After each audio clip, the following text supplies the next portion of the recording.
Warning: some contents may be disturbing. Viewer discretion is advised.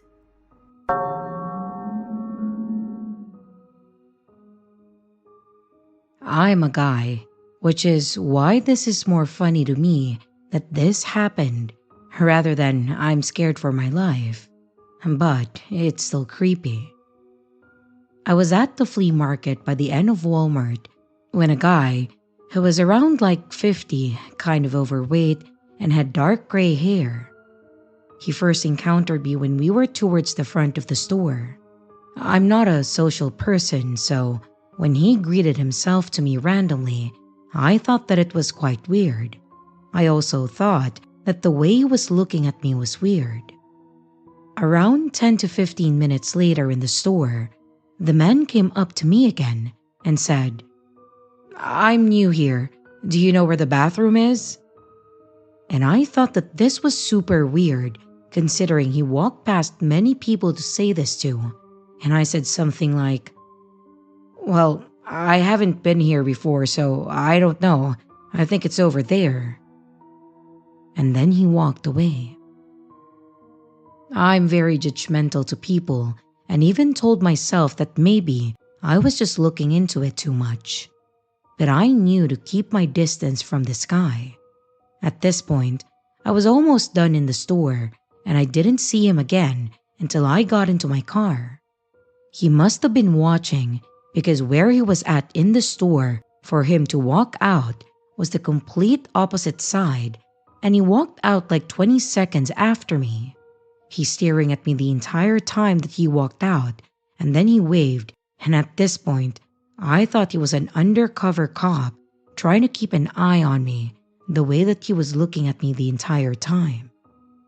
So, as I am pulling off, he is still staring at me in the middle of the parking lot, and I look in my side mirror. But he's standing there, staring and sucking on his index finger and waving me to come back. I wish I would have recorded him or gone back to see who he was, but I was just too in shock, and I just drove off. Should I report this to the store? Or what should happen? Honestly, I feel like people need to be aware of this guy.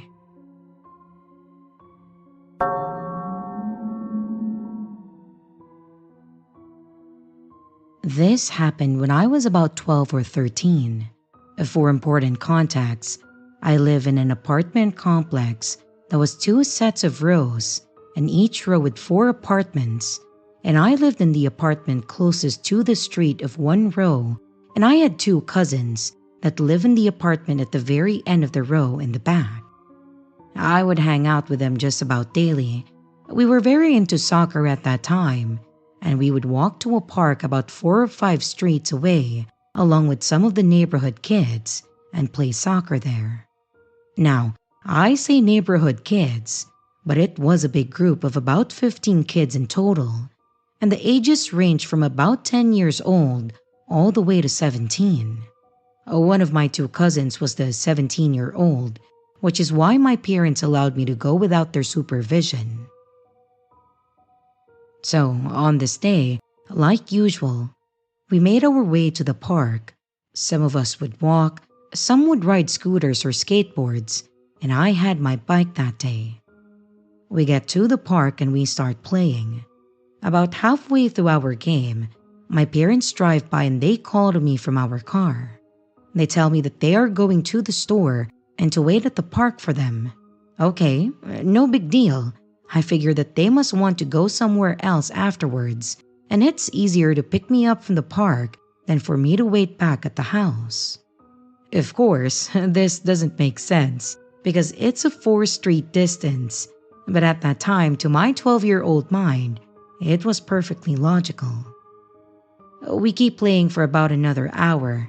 Then as we get closer to sunset, more and more kids started making their way back to their house. When my cousins wanted to leave, they asked me if I was ready, and I said that my parents told me to wait for them here, so they left and I stayed behind. Eventually, it was just me. No big deal. I'm familiar with the neighborhood and I have my bike and the energy of a 12-year-old. So, I start riding my bike up and down the street, just killing time.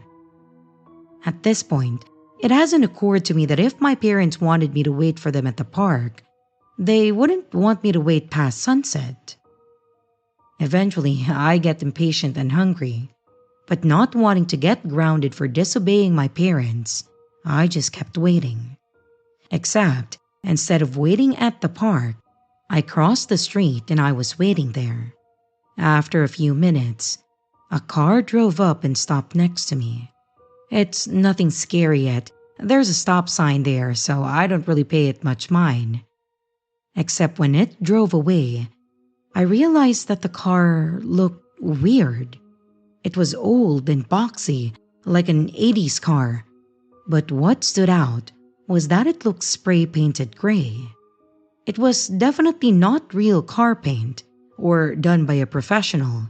I don't know if someone who stole a car would be dumb enough to draw that much attention to it, or if the look was intentional, but you could tell that it was just spray-painted all over. Anyway, it drove away and I kept waiting, annoyed now. But then, the car comes back from the other side of the street. I noticed it because it was hard to ignore at that point, but my survival instincts are still not kicking in. Maybe they were lost or just wanted to turn around without doing a U-turn. And since the park is a big square, going around it and coming back is easy enough to do. A few minutes go by, and they drive up again, and they stop at the stop sign. This time, I am starting to get nervous, so I look at the car. There are two men inside, very scruffy looking, unkempt beards, unkempt hair, dirty faces, stains on their shirts. And they look at me. They both smile at the same time, and they look at each other, smile even bigger, in the creepiest smile that I have ever seen someone do to this day. And then they drove away. Their smile creeped me out so much that I was now on high alert. In particular, I was watching the other side of the park where they would come from if they went around again like they did the first time. And sure enough, they did. This also means that they were now on the same side of the street as me. So, as soon as I saw the car, I jumped on my bike and I rode as fast as I humanly could. I could hear one yelling something, but I honestly don't know what it was, and I was too busy riding for my life. I could hear the car catching up, but I was too scared to even turn around, and I somehow made it to my street and ran into the building, but I didn't want them seeing where I lived, since my apartment would have been the one visible from the street. So, I went to the back behind my cousin's apartment, and then I hid there. My reasoning was, if they followed me inside the building, they would see me knocking on their door and get me before anyone answered. Worth noting, if it wasn't obvious, this was before cell phones. I waited for what felt like a few hours, but it was probably only 20 minutes or so before I got enough courage to make the short walk down the row of apartments to mine, and I tried the door. It was unlocked, so I went inside, and my parents were there, sitting on the couch watching TV, and they asked me how our game was, completely nonchalantly, and I questioned them and asked them why they didn't pick me up. They both looked confused. They asked me why they would tell me to wait there instead of home when it's a 4-street difference and that I had my bike with me. And once they said that, it did make more sense. But to this day, I swear that they told me to wait there for them. They explained that when they drove up, they told me that they were going to leave the door unlocked for me in case I got home before they did. In my excitement of the game, I must have just completely misheard them. I simply went to my room after that, never telling them about it, because I'm a dumb kid. I knew that if I said something, they wouldn't let me go play soccer anymore, and that was clearly more important than my physical well-being. I never saw those guys or that car ever again. I look back on it now, and it doesn't matter how fast I was pedaling my bike. They were in a car. They should have and could have caught up if they wanted to.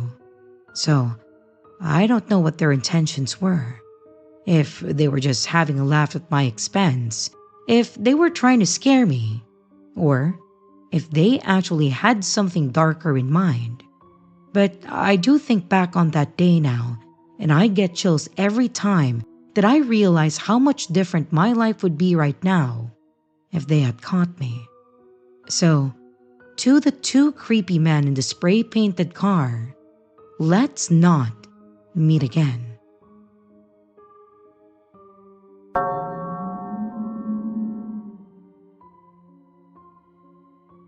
So, I always take the same train to work. It's a 30 to 45 minute ride, and I started to notice this one man that is always there in the morning. I don't know if it's just in my head or this man is a real creep. I noticed him around 2 to 3 months ago. At first, I didn't think much of it. I always thought that he was just annoyed that I always put my bag next to me and put my feet on this little thing next to the seat. But pretty soon, I knew it was something else. He was always staring at me when I enter the train, and he follows me with his eyes when I sit down. And then, he just continues to stare at me the whole time. I always look away from him because it's just weird, you know? He gets off at the same station as I do and stands directly behind me when I stand in front of the door, and it's really starting to freak me out. He never drives home with me, and I'm glad. But last week, my colleagues and I went out to eat, so I took the very last train. And guess who was at the main train station? Yes, him. He stood a few feet from me, but he didn't look away from me for like 20 minutes.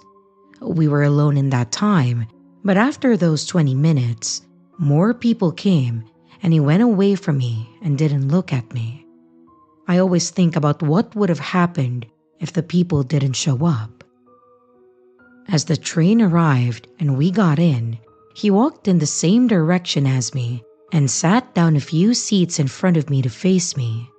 You have to know that he is maybe in his 60s and I'm not even 20, so that makes it even more disgusting.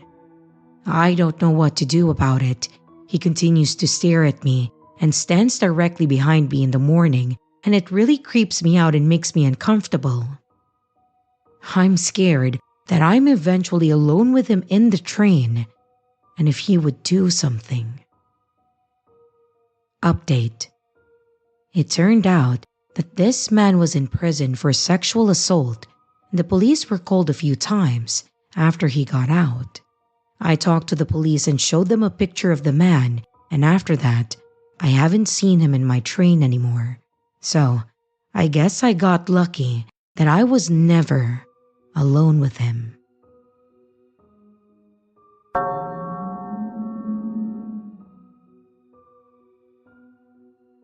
So, I'm pretty sure that I'm overreacting when I think about it, but just in case, I'm sharing it here.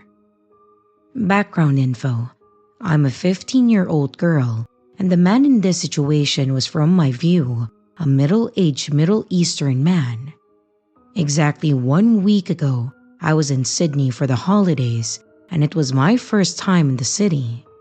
It was around 11 a.m., and I was walking by myself around Hyde Park, and I was tearing up. I got in a fight earlier with my mom, so I ran off trying to find a secluded area. I was kind of doing that thing where you walk fast and you try not to cry. I was walking on a street where the bus stations are, and then this man stopped me and asked if he could take my picture. At first, I was skeptical, of course. I thought that it was a scam where he would ask for money for the pics, or he was gonna do something. I was caught off guard in the moment because I was in distress, so I just stood there and I said nothing with an unsure face. But then, he whipped out his iPad and then showed me his profile on the site called Flickr. I've now searched it up and it's a photography website, so I feel kinda bad now. I saw pictures of girls smiling, and the background in the pics were the park, I think, so I felt less cautious and I asked him, "In this park, right?" And then he responded that it will just take 10 to 15 minutes and that we would go and find somewhere to take the picture. I thought about it for like 5 seconds and I ended up saying no because I wasn't in the right state of mind, and even if I was, I would have said no. But then he kept trying to say that it would only take 10 to 15 minutes and that we should go, but I just said no and I walked away. I still feel kinda bad about the whole thing because his reaction after was a kind but disappointed smile.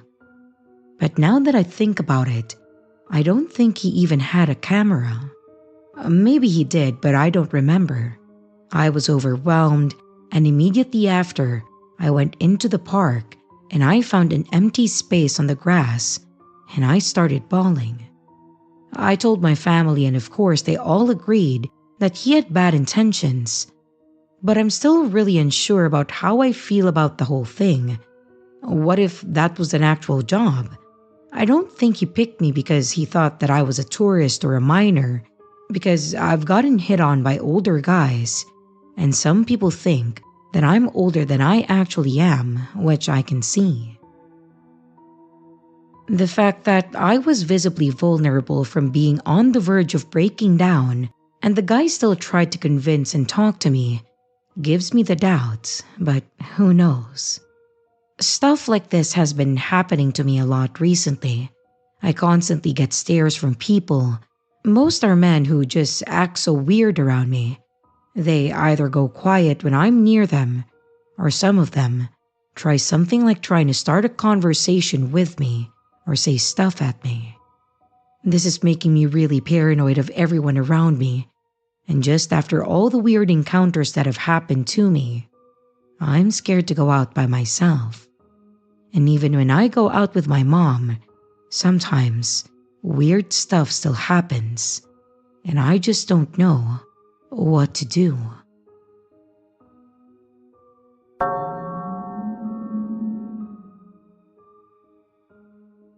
I met a guy in college, and I ran one lap with him. He asked my name and I told him, and he was hitting on me, but I said no. Anyway, I was going through my emails a day later, and he sent me a schedule of when we will run together. I was shocked because to find my email in the college email system, he had to have gone through everyone who has my first name in the system. He would watch me so intensely whenever I ran or shot basketballs at the rec center. It was so intense that people actually noticed and told me. He would hide behind equipment and stare. That part was a little funny to me at least. His hiding was terrible. He kept hitting on me in person and wouldn't take no for an answer. He grabbed me by the arm forcefully on one occasion, and another said that he was my boyfriend, which was obviously not. It's funny because I told my best friend and she didn't think anything of it. But one day, my best friend, we went to the same college. She then texts me and says to come to the dining hall, and I did. There was another girl, and I found out that this guy had a restraining order placed against him by the entire girls' soccer team. The restraining order was because he would use the same tactics against them. There is more that happened, but I'll stop it there.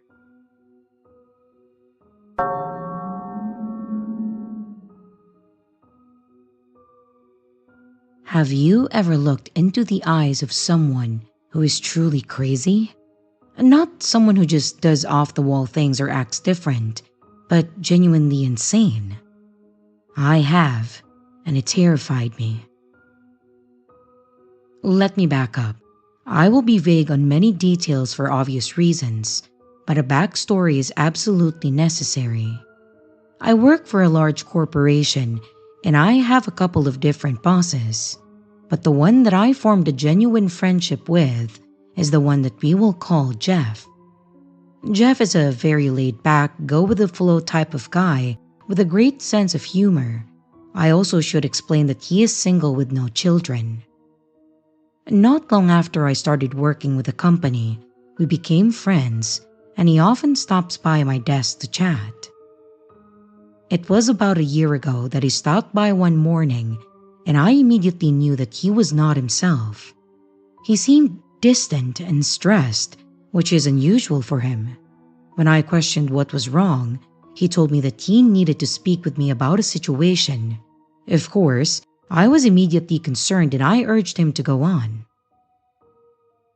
He explained that a few years ago, long before I even started at the company, another woman began working at the company.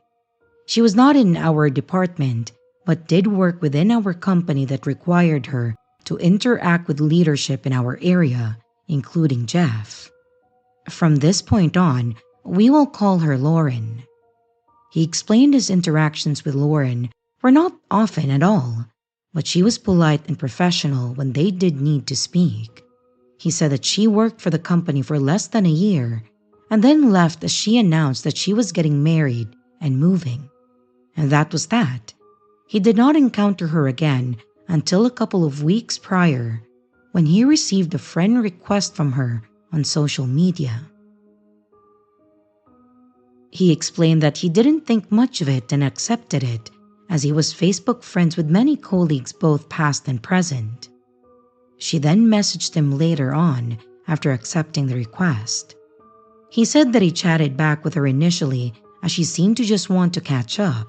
He learned that she had divorced and wanted to move back to our town. The conversation carried on as normal until she asked if he would join her for dinner when she came back to town to visit in a couple of days. And Jeff explained that he politely declined her offer, and at first, she took it well.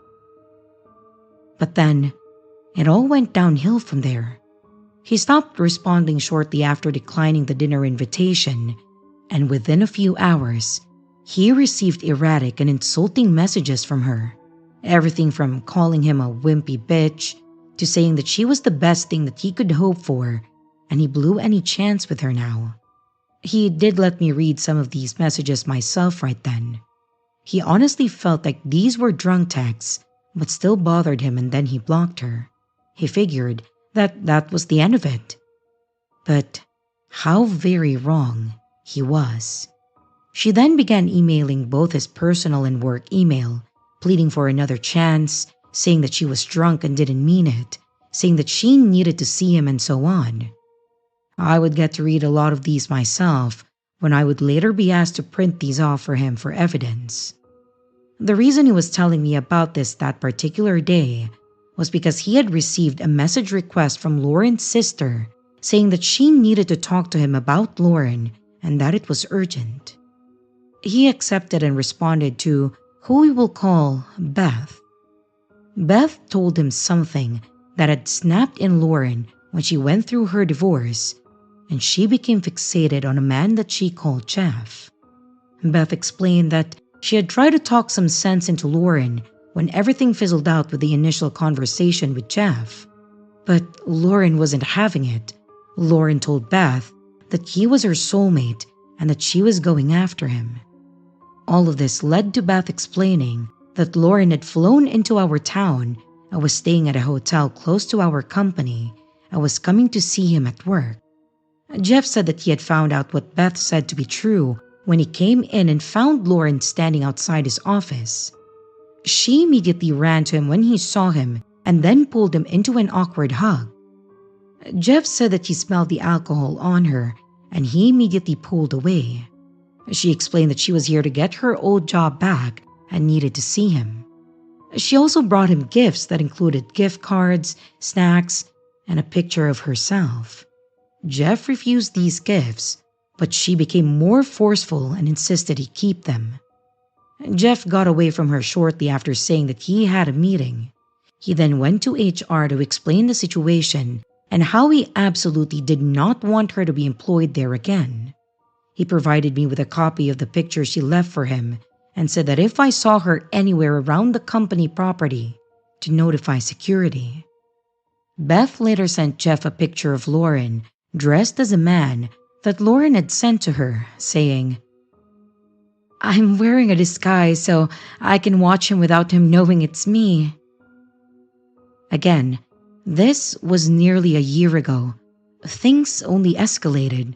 Lauren made multiple trips back to our town, but would try to catch Jeff in the parking lot. He would find multiple letters on his vehicle from her. Sometimes they made no sense. She once left him 2 letters that said the exact same things, word for word, but one was in cursive and the other one was in print.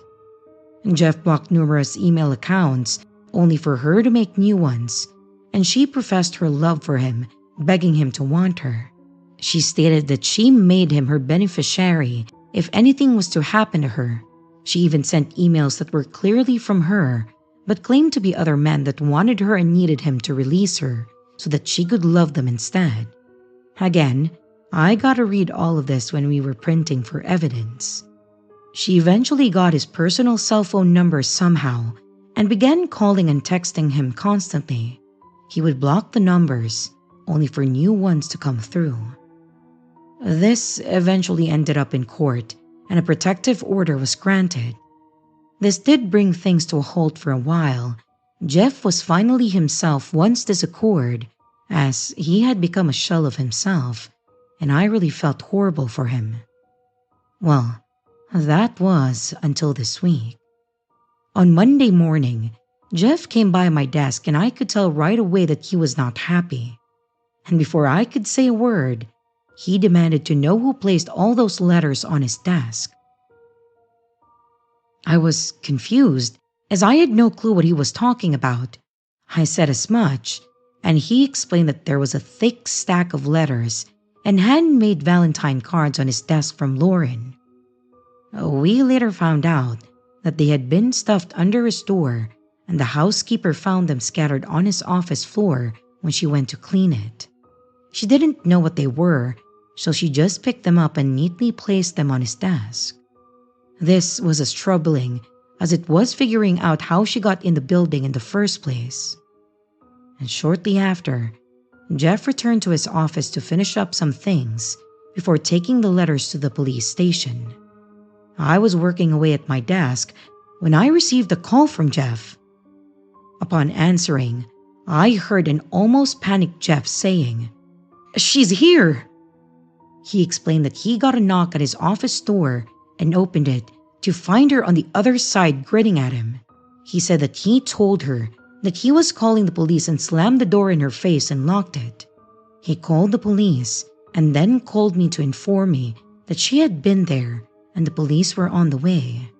I foolishly assumed that she'd bailed after he told him that he was calling the cops. I got up from my desk and headed down the hall to Jeff's office to check on him and wait on the police with him. But I stopped dead in my tracks when I saw her. She was sitting on the floor outside of his office door, humming to herself. And then she slowly turned her head to look at me. I can't explain the knot that formed in my stomach as our eyes locked. She looked a lot like the picture Jeff had previously given me, but her eyes were different. They were dark. There wasn't that lively spark that you often see in people's eyes. It was like they were hollow, void of any normalcy. Her lips slightly twitched up to a smile, and she then slowly turned her head back towards Jeff's door, and she resumed humming. I booked it. I absolutely darted back to my desk, and thankfully, the police arrived shortly after. She didn't put up a fight. She calmly allowed them to arrest her, and then walked away willingly with them, still humming, and they informed us after. She is still in jail for violating the protective order. Jeff and myself are both still very shaken by the experience, and I will never forget that look or her eyes, staring into an abyss of true insanity.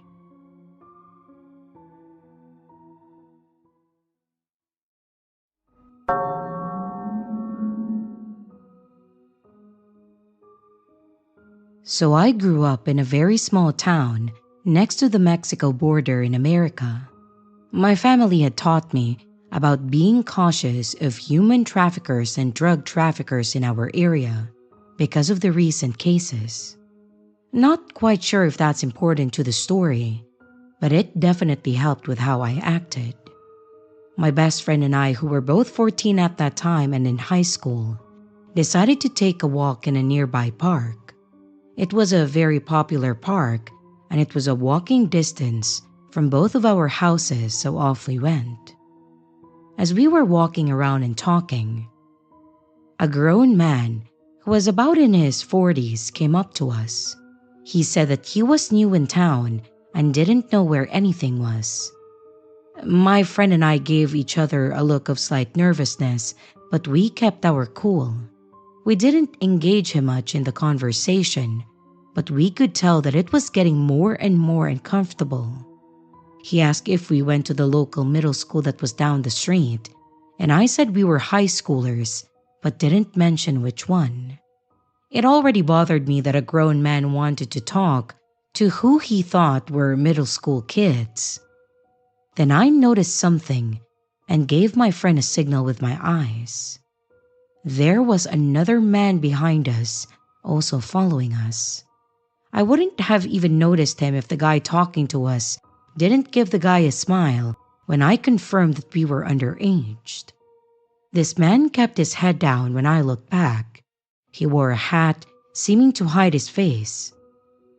And as we walked around the park, the first guy kept asking questions, and the second guy didn't stray too far and didn't even try to act as though he wasn't following us. This was getting too much for me. The first man's questions were either about our small town or about our lives in the town. Nothing too invasive. Well, until he asked for our phone numbers. This was almost 10 years ago, and even though smartphones were a thing, I had a flip phone, and we were broke teens. My friend claimed that she didn't have a phone. I can't remember if this was true or not, but I do remember knowing that I couldn't pull the same sentence due to being on my phone fiddling with it. It's a flip phone, so there isn't much to do on it in the first place. So I just admitted that I'd rather not give out my number. He then started telling me things like, come on, why not? You girls can show me around town." And things like that. I just explained that I had limited texts and minutes, so I don't give out my number easily. This is when I noticed how dark it was getting outside. His questions kept us stuck in the park till dark because we were too scared to try to walk home and out of a fairly popular park where there were other people who we could run to if worse comes to worse. These guys were much bigger than us, and we didn't find anyone we knew. I knew that we couldn't keep delaying, so I decided to just bite the bullet. I told him that it was getting too dark and we had to start heading home. Then, directed my friend towards the edge of the park to our houses. But that didn't stop him. He followed after saying that he could drive us home and that we wouldn't have to walk. I lied, and I claimed that it was just down the block. It was about 5 very long blocks away, and Google says it's a 20-minute walk. He claimed that he wouldn't feel right just letting 2 young girls walk home alone. And then he pointed at a nearby parking lot saying, "Look, my car's not too far. Let me drive you home." At this moment, I noticed the second man following us was suddenly only 2 or 3 steps behind us instead of the distance that he was at. Nope. I am not dealing with this. I said it was faster if we just walked, then quickly said bye and nice to meet you, and then sped off. My mom always taught me to be polite, and looking back, I wish she hadn't. Ladies, don't be polite to men that creep you out. I was too young, but if this happened now, I wouldn't have been so polite. My friend and I speed walk across the street, only to see both men hurry to the parking lot. I didn't think much about them hurrying away. only feeling a rush of relief that they weren't following us anymore. The relief, however, was short-lived. We were on the left side of the road, and while walking, we noticed a van turn onto the street on the right side of the road, and it was freaking them. They were obviously on the opposite side of the road, but they were hardcore staring at us as they drove by, only to do a sharp turn at the end of the block. And feeling a bit wary, we decided to cross the street just in case. And it was the right decision. They came right back to the road, and luckily this time, we were on the right side of the street and they were on the left side. Luckily, these streets were pretty big, so they couldn't just drive on the opposite side. There were more stairs as they drove past, only to do another sharp turn at the end of the block. There was nothing for us to do in the middle of this long block except to hide and hope for the best. We ducked behind a car parked in someone's driveway and waited. An old lady spotted us and seemed suspicious, but didn't say a word. She watched the street as well, and there went by the same van. We couldn't see them at our angle, but we knew that it was the van. The van drove by much, much slower. We felt like it was taking forever for them to clear out the block. "They left. You should be good," said the old lady. We thanked her, and then we ran towards where we lived. She lived closer than me, so after I made sure that she was home, I then ran all the way to my house nonstop. I kept my eye on the street for vans, but they either lost us or gave up. I still never been more scared than that night, running 2 blocks home at night by myself.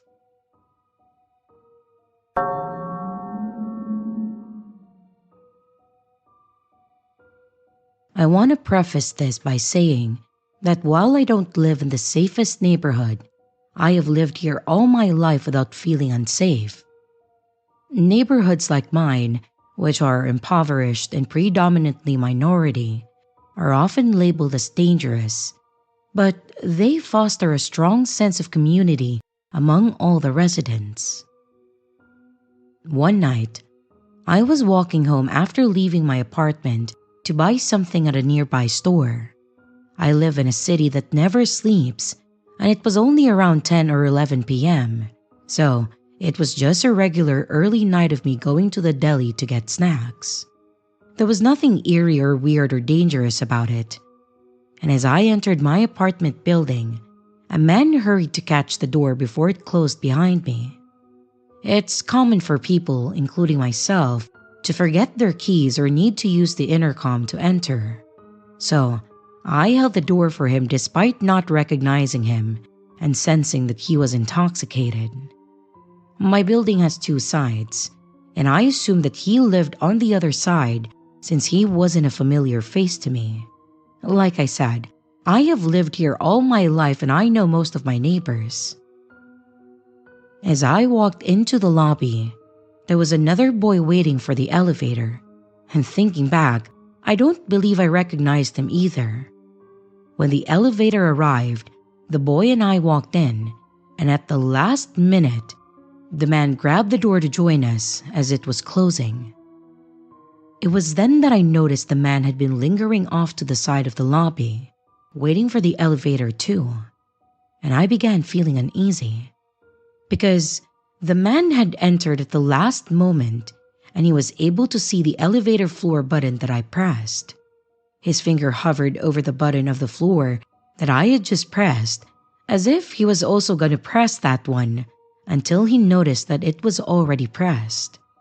I immediately felt my stomach drop, as I definitely knew that he was not someone who lived on my floor. Thankfully, the other boy in the elevator was going to a floor higher than mine. When we reached my floor, the man exited the elevator and held the door open, expecting me to exit after him. I hesitated, silently staring at him without moving. Something inside me urged me to stay in the elevator. And once he realized that I wasn't getting out, he let the door shut and I immediately heard his footsteps going straight down the stairs to exit the building. I stared at the boy, wondering if I should say something, worried that he would think that I was weird for staying on the elevator even though we passed my floor. I didn't say anything. We reached his floor, and he silently got off, and I took the elevator back down to my floor. I went in my apartment, and then I locked all my doors. What scares me the most about this is that my parents were out of the country, so if that creepy man would have forced his way into my apartment, I would have been alone. I don't know if he was really after me or if I made the whole thing up in my head, but I have never had a feeling of intuition or uneasiness like that before. And looking back, I wonder if that boy was a guardian angel.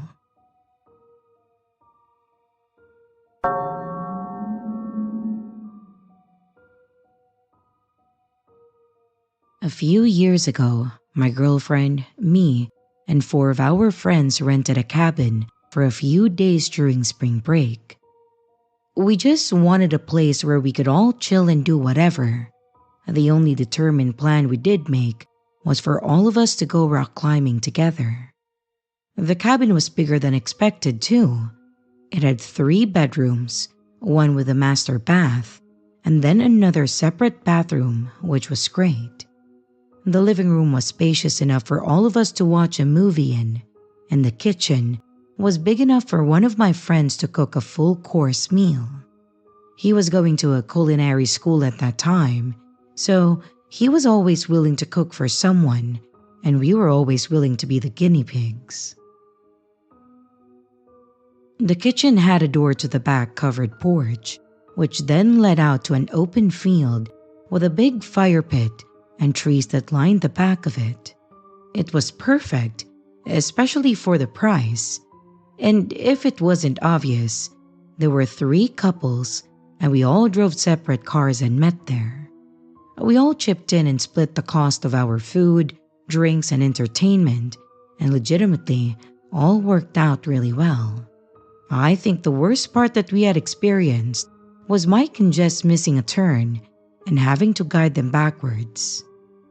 Well, that was until the second night.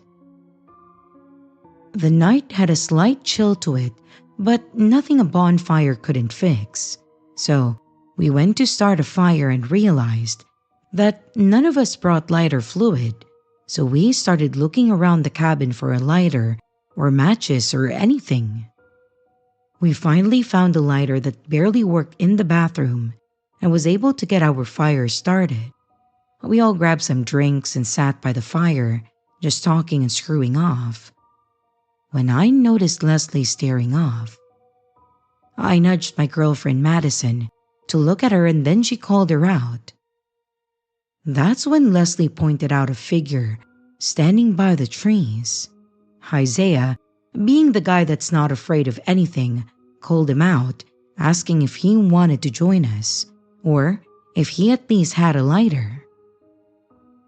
After we all sat there snickering, we watched as he slowly turned and walked towards the driveway and then down the hill until we couldn't see him anymore. This place was like a campground but with cabins, so we weren't really in the middle of nowhere.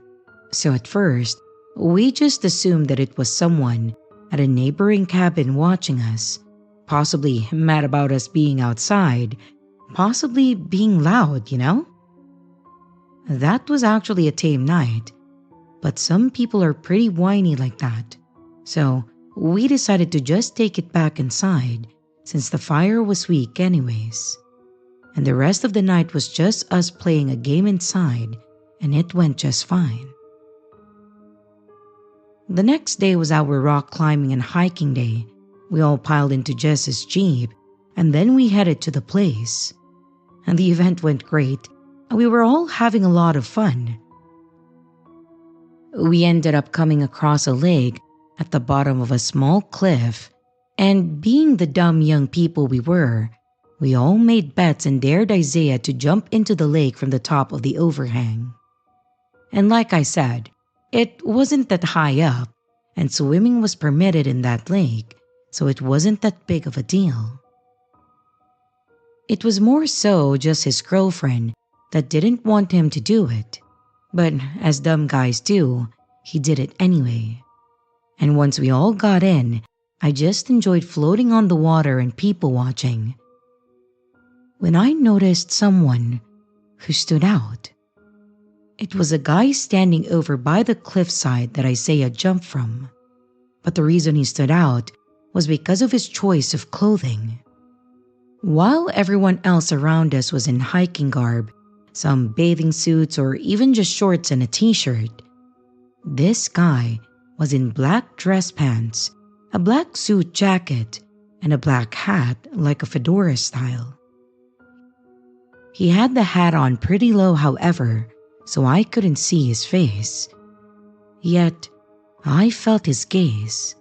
He was definitely staring in our direction, and this time, I said out loud to everyone, "Are we being stared at?" This caused everyone to look in the same direction and notice this guy too. We were all just there having a staring contest and talking amongst ourselves as to why someone would possibly be here dressed like that. And not long after, Isaiah again shouted out to the guy, which caused some of the other people nearby to look around. I assume others noticed the oddity as they began staring, talking and pointing, which then caused the guy to turn around and walk straight back behind the ledge. Until he was gone. We all thought this was weird, but I, at least, didn't connect it to our previous night's experience at this point.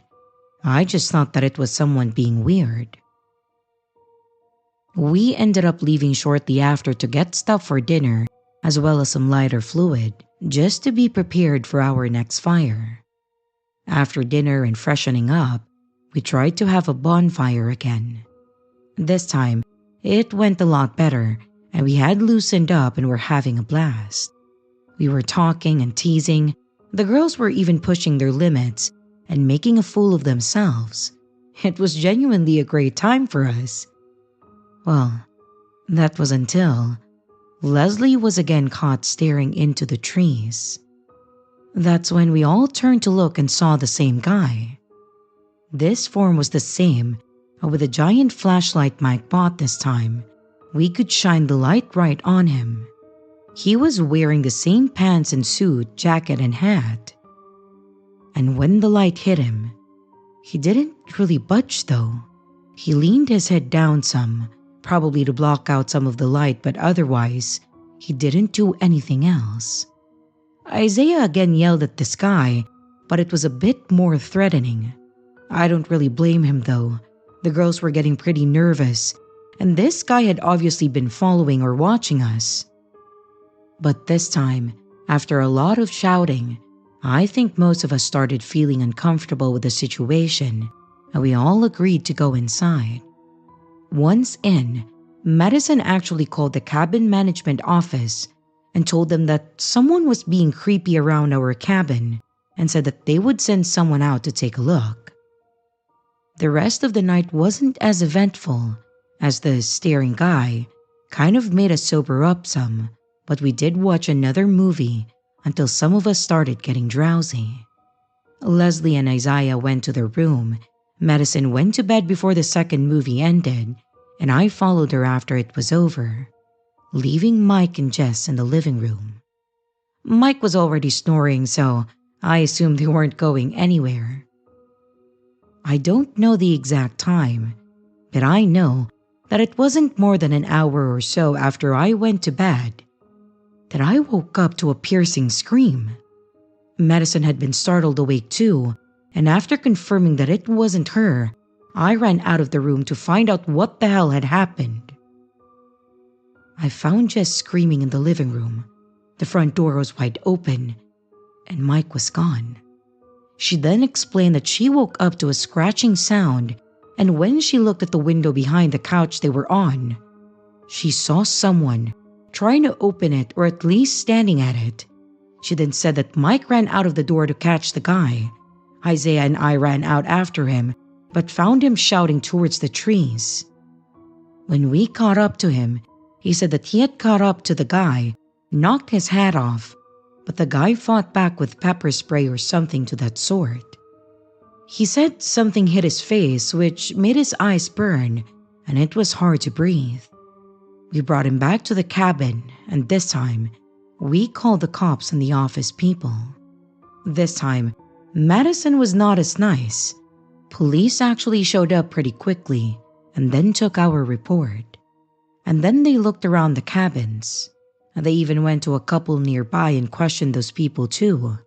They, of course, never found the guy or his hat. This guy most likely was brazen enough to go back and get it and still miss the cops. Jess took Mike to the hospital and Madison agreed to go with her while the rest of us stayed behind. We never saw the guy again that night, but none of us went back to sleep either. After a few hours, the others came back and confirmed that it was just some sort of pepper spray, so he was going to be alright, but the trip had already been ruined. Jess, Leslie, and Mike were definitely not interested in staying the rest of the trip. No one could blame them either. And after some talking, we ended up packing up all of our stuff that night, and the other 4 took off. Madison and I were pretty shaken up too, but we still had this book for one more night, and she really wanted to give the front desk people a piece of her mind. I guess they didn't seem too concerned about the situation when she first called, and yeah, they probably should have been because it was their property and that could have been damaged. So we put all of our belongings in the bedroom, locked the door, and tried our best to sleep there. The next morning was exhausting as we didn't really sleep much. Management called us and apologized and said that they could give a partial refund, but they did offer to move us to a different cabin. After informing our friends, they told us to enjoy, but that they didn't want to go back. They did move us to one that had an indoor hot tub, so that was pretty cool. We didn't have another run-in with the guy, but they also never found him. We still to this day have no idea why he targeted us or what his intentions even were if he were to break in. And the fact that he had pepper spray made me think that he had bad intentions of using it, or at least needing it. We haven't been on a trip with the others since, but we all still hang out and remember that creepy spring break that got ruined for us.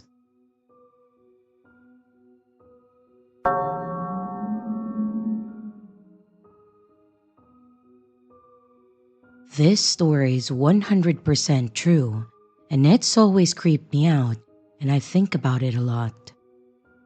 About 3 years ago, I was out for a late night walk in a park that was about 2 blocks from where I lived at that time. It was a pretty safe neighborhood, so I often felt comfortable walking around alone during the late night hours. I remember it being around 3:30 in the morning. Don't ask why I was up that late or walking around during that time. Let's just say that I was going through some stuff. But in hindsight, I know it wasn't smart, especially as a young woman. Anyway, I approached the park, which was lined with large bushes. There was also a street next to the park, and on the other side of the street was a large grassy field. Suddenly, I spotted a bald man carrying large objects that were wrapped in black plastic. He had on blue surgical gloves and a long plastic jacket. He seemed to be transporting these bagged items across the street from the park and then into the field. I stopped and I watched for a moment as he began crossing the street again with more bagged items. But he stopped when he saw me, and then he ran towards the bushes. He stuffed the bags into the bushes and then hid in them. I could see him clearly, and the whole situation gave me bad vibes.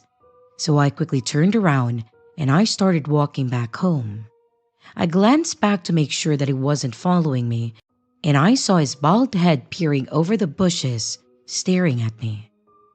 I started speed walking, and when I was about a block away, I saw him sprint across the street and hide behind a large tree. Again, all I could see was this bald head peering around the side of a tree, just staring at me. By this point, my heart was racing, but I kept walking quickly. I didn't want to run because I didn't want him to know that I could see him following me. My thought process was, if a lion is stalking you, it's not a good idea to run because they will start chasing you. I just focused on staying calm and getting home safely. Finally, I reached my house and I locked both the front and back doors, and I tried to shake off what had happened and then go to sleep. The next day was completely normal. I decided to walk to the park in the daylight when there were lots of people around, and I checked the bushes to see if he had left anything behind. Nothing. Later that night, I sat down to watch a movie. I decided not to go on any more late-night walks after that incident. Even though nothing happened to me, it was creepy, and I realized that it could have turned into a bad situation. You never know what someone like that is capable of. It definitely seemed like I had caught him doing something suspicious. While I was watching the movie, I then got up to grab a glass of water. My kitchen has a window next to the sink with a view of the backyard, and I always kept the kitchen lights off at night so that I could keep an eye out in the yard without anyone being able to see me. When I looked out into the backyard, to my surprise, I saw him standing in the middle of my yard, just staring at my house.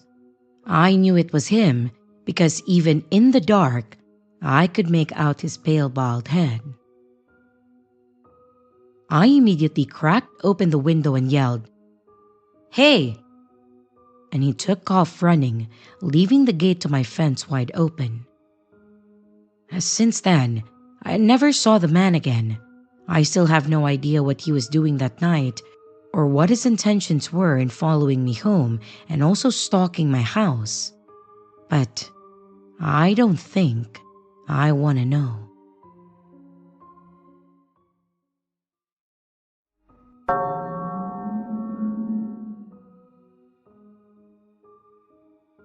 This is a story about a creepy 60-year-old man. At that time, I, a 20-year-old female, was working at Domino's. One day, I casually mentioned to a coworker about my YouTube channel and asked for suggestions on what type of original character cosplay that I should do next. Suddenly, this creepy guy interjected saying, "Oh, you like to dress up?" Being innocent and not fully understanding his implications, I replied, "Yeah, I do OC cosplay. I have a YouTube channel for it, and I do it for fun." A guy asked me if I had a boyfriend, and I replied that I didn't because I was focusing on myself. Honestly, I didn't have room for a real relationship at that time. Then, he proceeded to ask me out, but I declined, reiterating that I wanted to be single for the time being. He continued to persist, insisting that he could treat me well and offering various reasons to change my mind. At this point, I was starting to feel uneasy. My coworker noticed and called for one of the male drivers to come and help us make pizza. And as soon as the guy saw my coworker, he walked away. However, he soon became a regular. I would refuse his service, and I would ask someone else to deal with him, but he kept trying to talk to me even though I ignored him. The creepy thing is that I don't know how he found out, but he started attending my church. I served on the van, which means that I helped give people rides to church that couldn't on their own. I was the navigator due to not having a full license yet. and this guy would always ride the van when I was serving. When I wasn't serving on the van, he would coincidentally get a lift from a friend. It really felt creepy, but after a while, I started to notice that he wasn't bothering me as much. Probably 2 to 3 months later, I started to wonder if someone else had intervened because he stopped this behavior. He continued to go to church, but he no longer bothered me.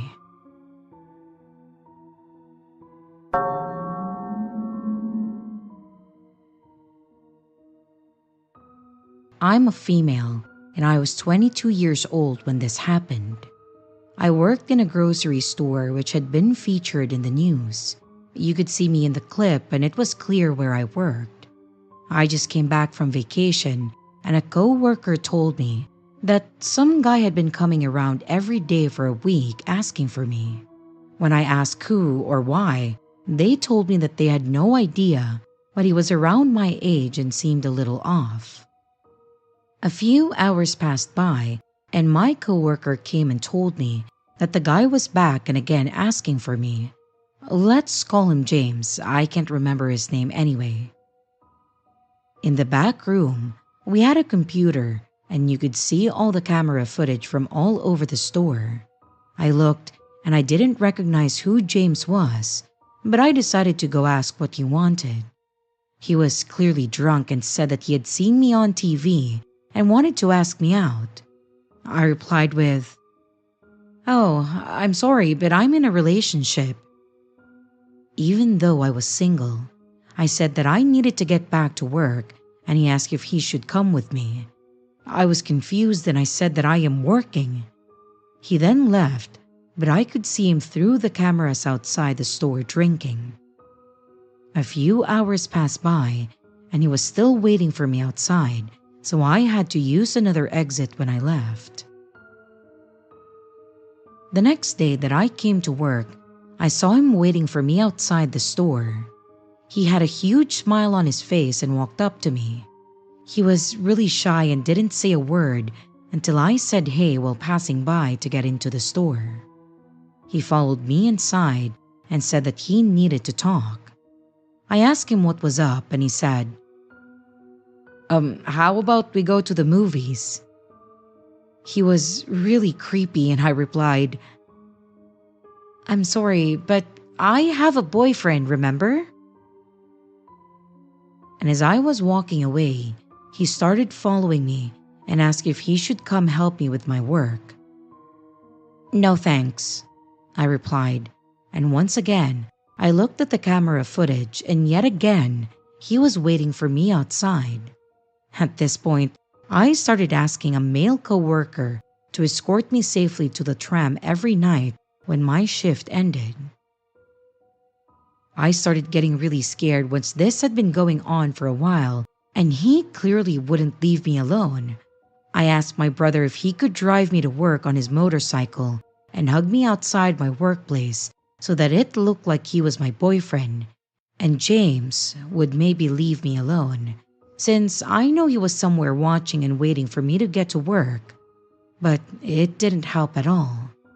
I started getting messages like, "Is that your boyfriend?" And, "He doesn't need to know if we go out." I was confused of how he had gotten my number. I asked all of my coworkers, and a new one said that she had given my number because he had said that he's a friend of mine. I was pissed. At this point, I asked my male coworkers to throw him out if he ever came back, which was a lot. A couple of weeks went by without any harassment, and I finally thought that he had left me alone. Oh boy, was I wrong. I came to work one day, and I was changing in the room, and I heard that we have a new coworker and that it's his first day.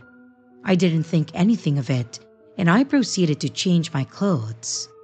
Once I got out of the changing room, my jaw dropped. Another coworker said, "Hey, this is James." And I looked in horror as she asked me what was wrong. I said, "I know, This is the creep that had been stalking me for weeks. As James smiled, I went and I searched for my boss to ask him what the fuck. And my boss said that he had no idea that this was my stalker and kind of laughed it off as no big deal. I told him either he leaves or I will. He said that I wouldn't have to work the same shift as James and he couldn't fire him. Well, he lied. I had a lot of shifts with him, and wherever I went he followed without saying a word. He just kept following me. I would often have my lunch break by the computer so I could see where he was, and every day I could see him just staring at me, behind me as I ate. This went on for a while. He would text me every day, but at work, he didn't say a thing and just stare. My boss finally understood what a freak James was and that he didn't do any work. He was just stalking, and he started to think of ideas on how to fire him. And one time I noticed James was clearly drunk at work, and I told my boss. He got fired, and this is when the stalking finally stopped.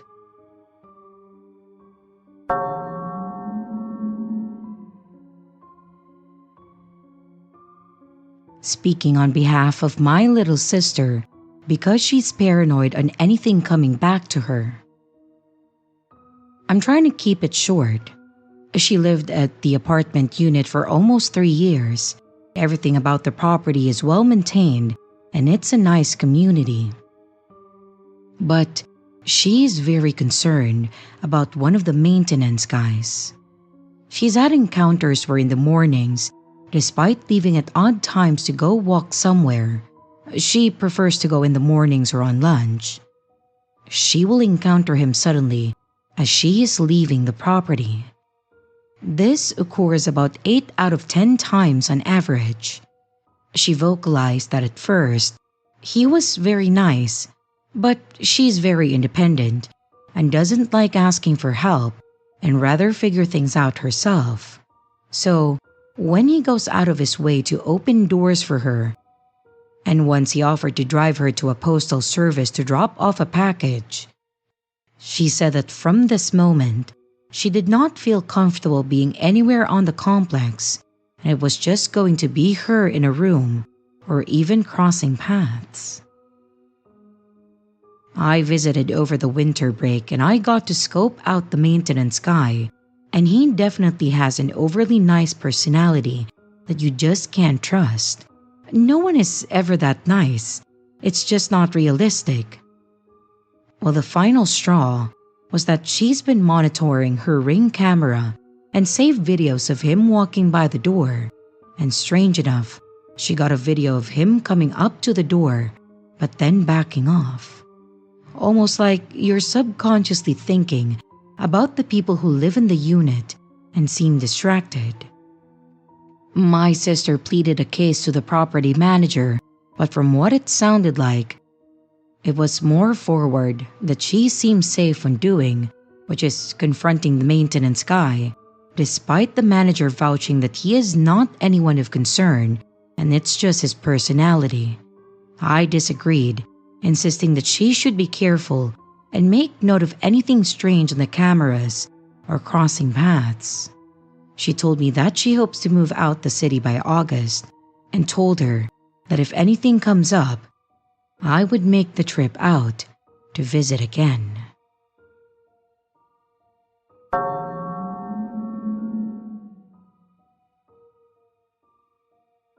I was either in 7th or 8th grade when this story took place. It was a hot, humid summer in the Midwest, and I lived in one of those true crime story towns. Yeah, you know the type. The nothing bad happens here, and everyone knows everyone kind of town. The sun had just started to set when my softball game ended. Everyone was packing up to head home, and my little sister had already been driven home by our father. My coach had offered me a ride, but being the idiot that I am, I was too embarrassed to accept help, and I turned him down. Again, the stupidest decision that I could have ever made. In my head, my home was only across town, which wasn't that far.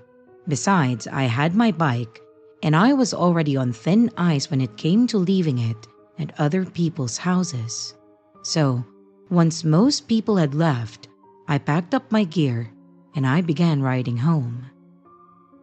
But about 2 blocks in, as I rounded a corner, I noticed a beat-up truck just right behind me.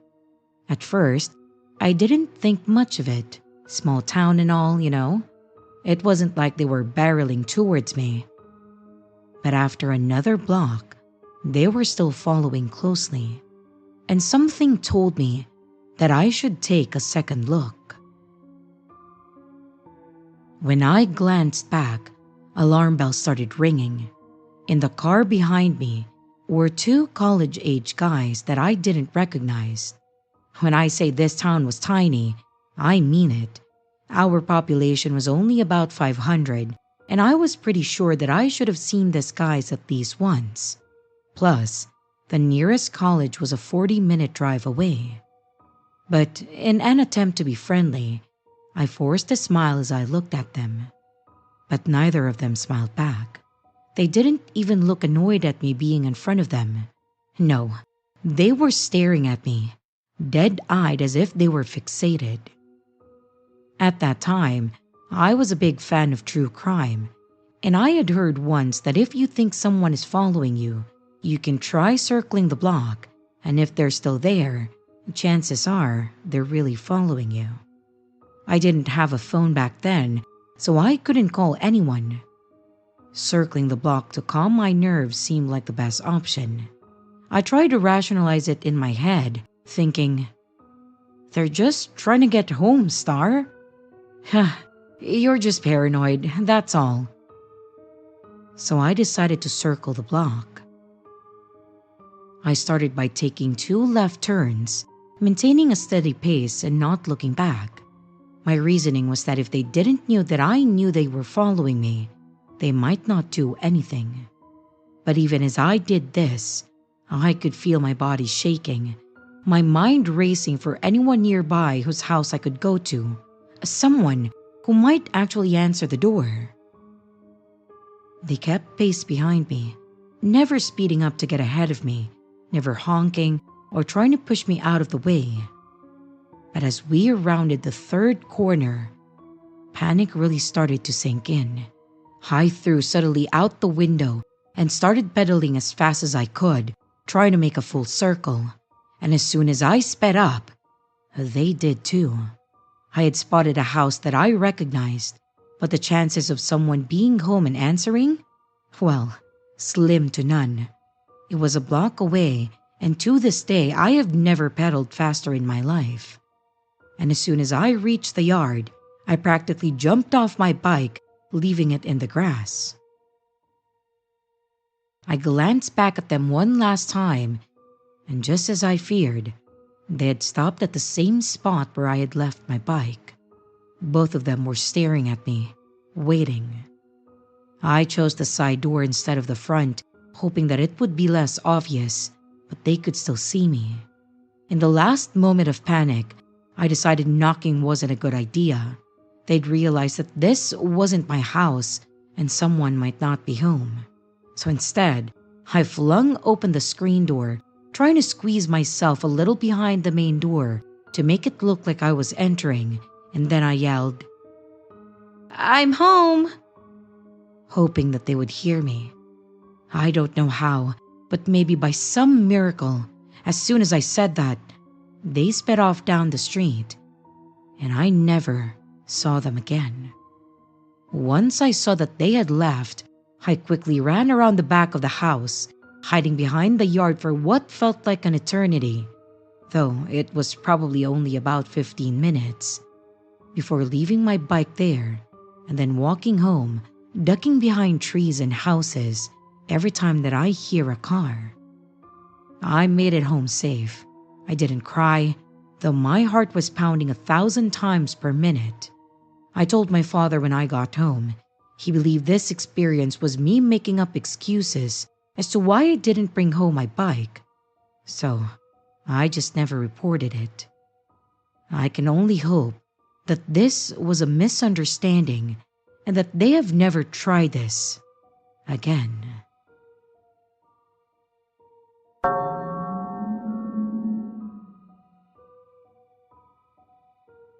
Before we start the story, I would like to note that the author had changed the name of the places, so people cannot pinpoint her location. And now, on to the story. To preface this, I am currently 19, going on 20.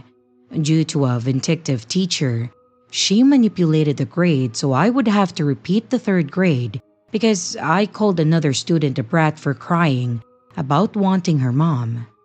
The context behind is irrelevant, but the rundown is, this girl thought because her mom was a teacher, she could cry her way into her mom's class. Her mom was a high school teacher and would almost always cry and cry until she was allowed to go, and her poor mom would be distraught having to leave her class and pick her daughter up because she wanted attention.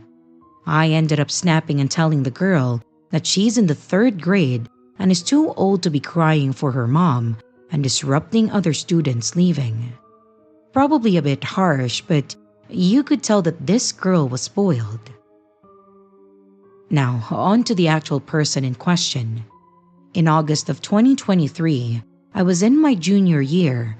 I went to a trade school in Sumero County for graphic design. A sophomore named James had taken notice that I wouldn't be dropped off at our home school like he was. He offered to drive me home, and I didn't know this kid well. I spoke to him a few times, but other than that, I wasn't buddy-buddy with him. I told him that my mom prefers to meet people before just letting me ride in a random person's car, especially a guy. And with me being 18 at that time, I told him that if we got into a wreck, I would be responsible as the adult in the car.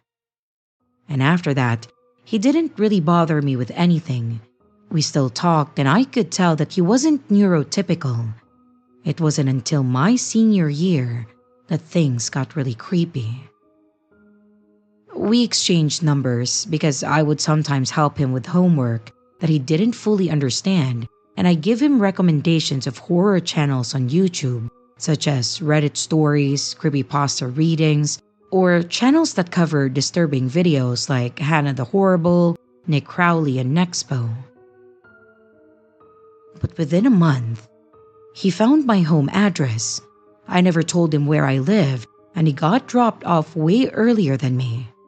The way the homeschool worked was that all the students on the west side of Fontaine going into Sulani would go to one singular middle school and high school, while students from East Fontaine going into Leeway would go to another high school. I never told this kid where I lived, let alone a rough area. I started documenting everything at this point, no matter how big or small.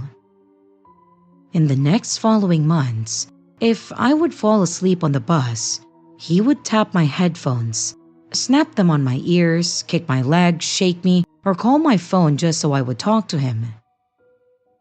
In April, he asked me to go to prom with him, and I tried to tell him multiple times that I wasn't interested, and he tried to manipulate me, to which I just lied to him and told him that I had a family event that day. After that, I said something to the principal of him harassing and shaming people to go to prom, and he gave the most insincere apology ever. He worded it like he was forced to apologize. I get a phone call the next day of him asking if my sister drove a red car and worked at the Sangonomiya coffee house, and I quickly told him no and blocked his number. I went to the administration, coupled with the fact that this kid would call to ask if I went to the Dollar General, went to work, or if I was at home, told me thoughts he had about killing his mom's boyfriend, how he wants to smash his teeth in, smacking his phone against the window, and tried to manipulate me into calling while he was having a panic attack, and then ranted about how my math teacher needed to be gutted because she was overweight and that fat women are ugly and horrible vessels for producing babies. The math teacher was not overweight from poor diet. She has a medical condition that caused the buildup of estrogen. The worst was when he lashed out in anger about him losing his AirPod case and aggressively stomping on his AirPods and literally foaming at the mouth. I went to the principal and liaison after this, only to be unable to talk, and they yelled at me for an hour about how I was being mean to a kid on the spectrum and that my information, my mother's information, and my sister's information is public information. I started having a panic attack and I called my mom, and at this point, I was literally vomiting in the trash can of the conference room. My mother was pissed.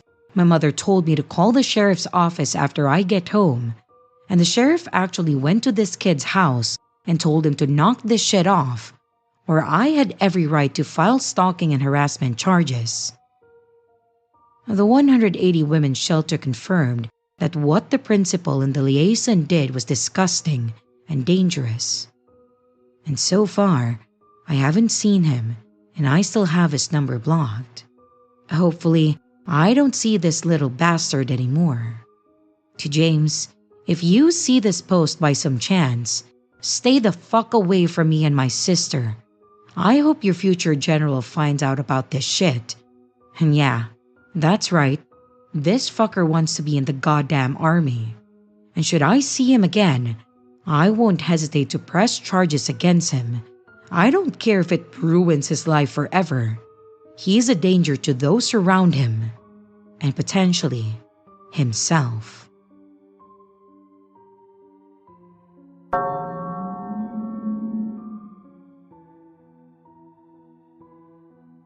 Hey there, I just wanted to share my story.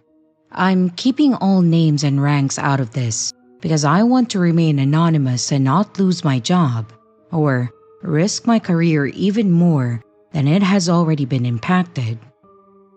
The worst part of this for me was that it didn't come from an enemy or someone outside of the military, but instead, it came from a fellow soldier. I am proud of my country and being able to serve.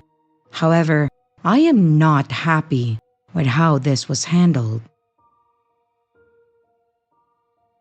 I was on base and chatting with my friends. We were goofing off because there was nothing to do. One thing about serving is that it's either all hands on deck or there are long boring periods of doing absolutely nothing. I noticed the soldier, let's call him Jack as a random name. He was kind of quiet, one of the types who were quiet and felt like the military was going to bring out the man in him. I called him over to hang out with us. We were playing cards and just messing around. He had sit a little too close for comfort for people, and I didn't think that it was weird. My brother doesn't understand social cues, so I know how to encourage and teach them how to interact with people. It just takes some patience and understanding, and I told him that he was a bit close. He apologized and then moved back a little. He didn't join in the conversation, but he seemed happy to just sit and join in with us. Late that night, I was laying in my bunk relaxing when I noticed a shadow standing over me. It was Jack. I asked him what was up, and I noticed that he was eyeing me up, and I don't care if someone is a little fruity. I had experimented and found it wasn't for me, and I have friends who swing that way too. And after telling him no, he walked off, and after a while I fell asleep. Waking up, I noticed that he was sitting close to me, watching me while I slept and laughing it off. I thought that he was trying to mess with me in a joking way. It was subtle, but wherever I was, on or off base, he would either be there waiting for me or would show up not long after. At one of the local restaurants, I was there with a girl that I was seeing. It was nothing serious really, just a good time. And he then walked over, demanding to know who she was and why I was with her. I told him that I was on a date, and then he stormed off before blowing up my phone. Calls, texts, snap messages. It was endless. I then blocked him and I muted my phone. And from that moment on, he didn't speak to me directly, just watching me from doorways or corners. I asked a friend what I should do about it. I didn't want to look like I couldn't handle things to the higher ups. I love the military, but I wouldn't deny that I still had issues with this type of behavior. My friend didn't really answer me, and the next time that I saw Jack, he had a black eye and wouldn't look at me. No one saw what happened, and I suspected that my friend was responsible, not that he admitted to anything. It was quiet for several months, and Jack didn't show up anywhere I was unless it was official.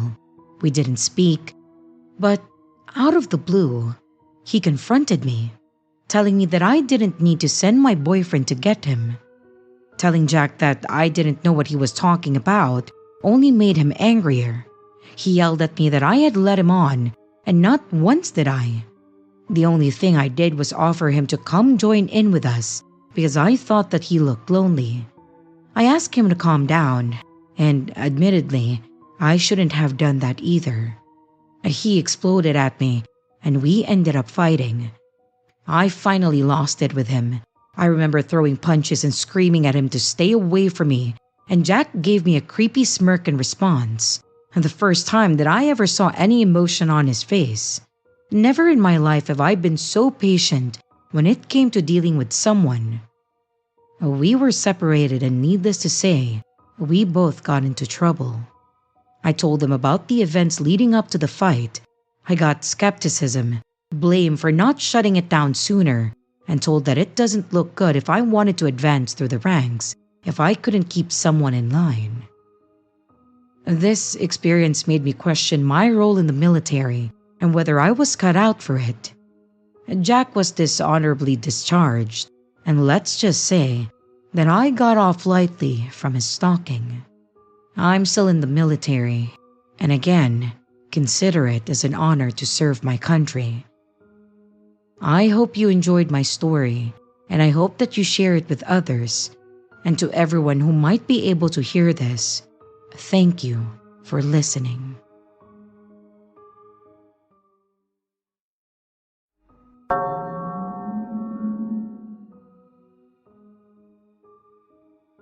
It was New Year's Eve 2020. I had just finished my shift as a server at a sports bar/restaurant downtown. I, 26-year-old female, had been working there for about 2.5 years. I headed over to a nearby bar that lots of other fellow servers in the area frequented. While I was there drinking, I noticed the man there who was a regular at that place that I worked at. I saw him all the time, multiple times a week, but since he always sat at the bar rather than at tables, I had never actually spoken to him. This man was middle-aged, quiet, and always dressed nicely in a business attire. And as I passed by him, I greeted him in a friendly way, just, "Oh hey, I see you at my workplace all the time." Just meaning it as a casual hello, and not intending for it to be anything more than that. This man, who was double my age, proceeded to tell me, "Well, I have been watching you for the past 3 years." He started telling me about how he would always watch me working while he sat at the bar. He also worked across the street, so he would watch me walk to lunch shifts from his office window. I don't remember everything he said to me, but he really emphasized how long he had been watching me and waiting to talk to me for 3 years. It had actually been less time than that, since I've only worked there for 2.5 years. And then he said that he was planning to ask me to marry him for his 53rd birthday. What the hell? You've never spoken to me before, and yet you were planning to propose to me? I also remember him asking where I lived, to which I gave a vague answer. And at some point, I said that I was thinking about not working there for much longer, and his response was chilling. He said, "Well, don't go anywhere I can't find you." At my next shift, I told all of this to the manager on duty, who went to ask the bar manager about this regular. The bar manager's response? He's harmless. And frankly, that dismissal kind of pissed me off. I feel like regulars can say anything they want to staff, and management will let them get away with it. It being 2020, all the restaurants in my city shut down in March, so I didn't have to work there much longer anyway. I'll probably never run into that guy again. I know this story is less creepy than many of the other stories on this sub, and trust me, I've had tons of other creepy things said to me while working in the service industry. But it still was eye-opening to me to realize that somebody that I have never spoken to had been watching me and fantasizing about me for years. He just looked like a polite man minding his own business. And I am curious to hear if others have had similar experiences.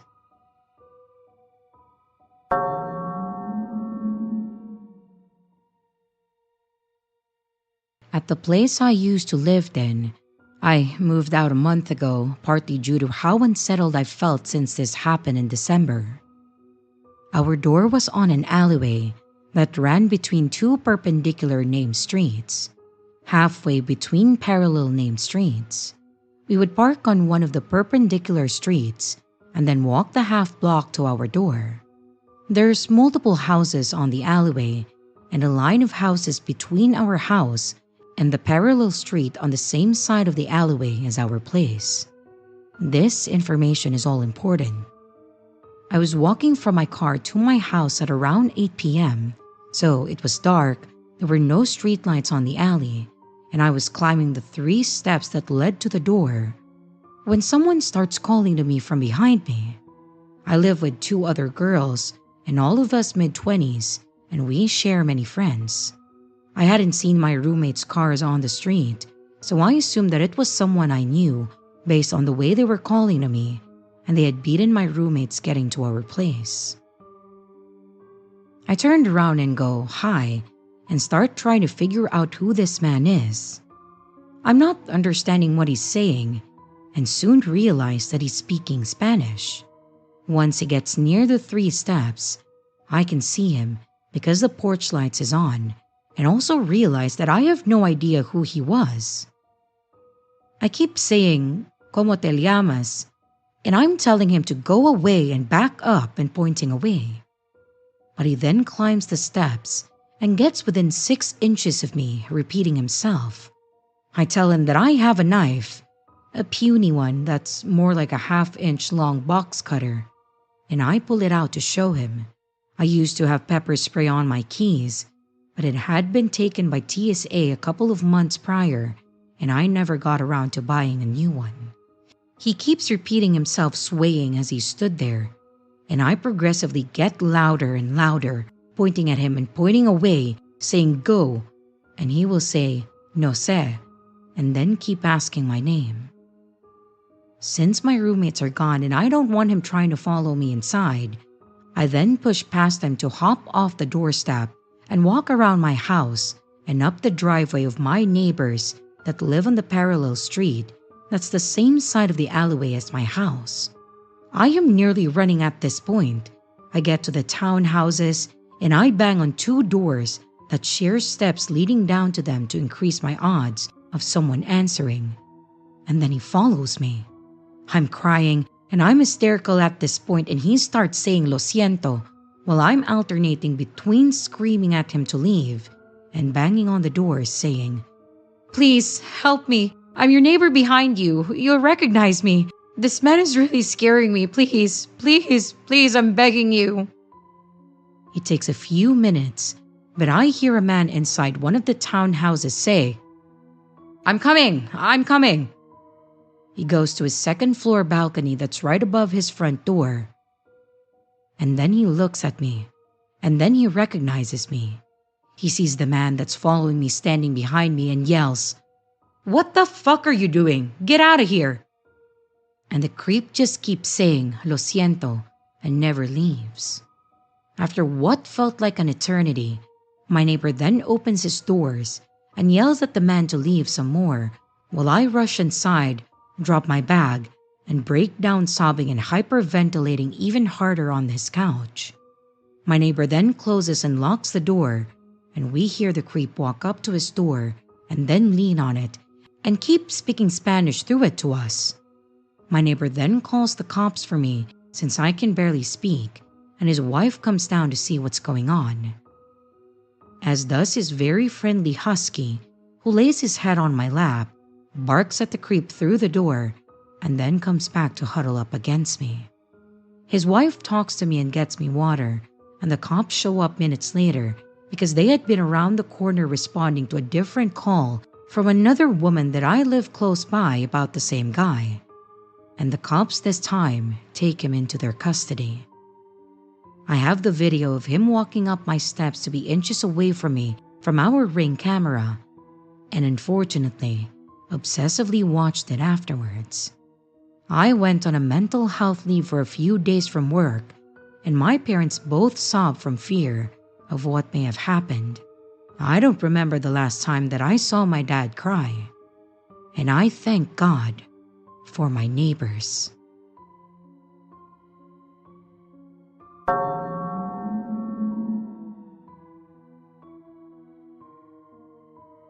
This story occurred in 2011 when I was a 12-year-old female. For context, 2 years before this, my family and I moved to Canada. I'm French/German, and before the move, we lived in France. Over Christmas break, we went back home to visit family. We spent a week in France with my mom's side of the family before heading to Germany to see my dad's side. My mom had to fly back to Canada early for work, so I stayed in Germany with my dad and my brother for a few more days. On the day of our flight, we checked in our bags, and the airline worker told us that they could bump us up to business class. My mom traveled a lot for work and had accumulated a lot of miles.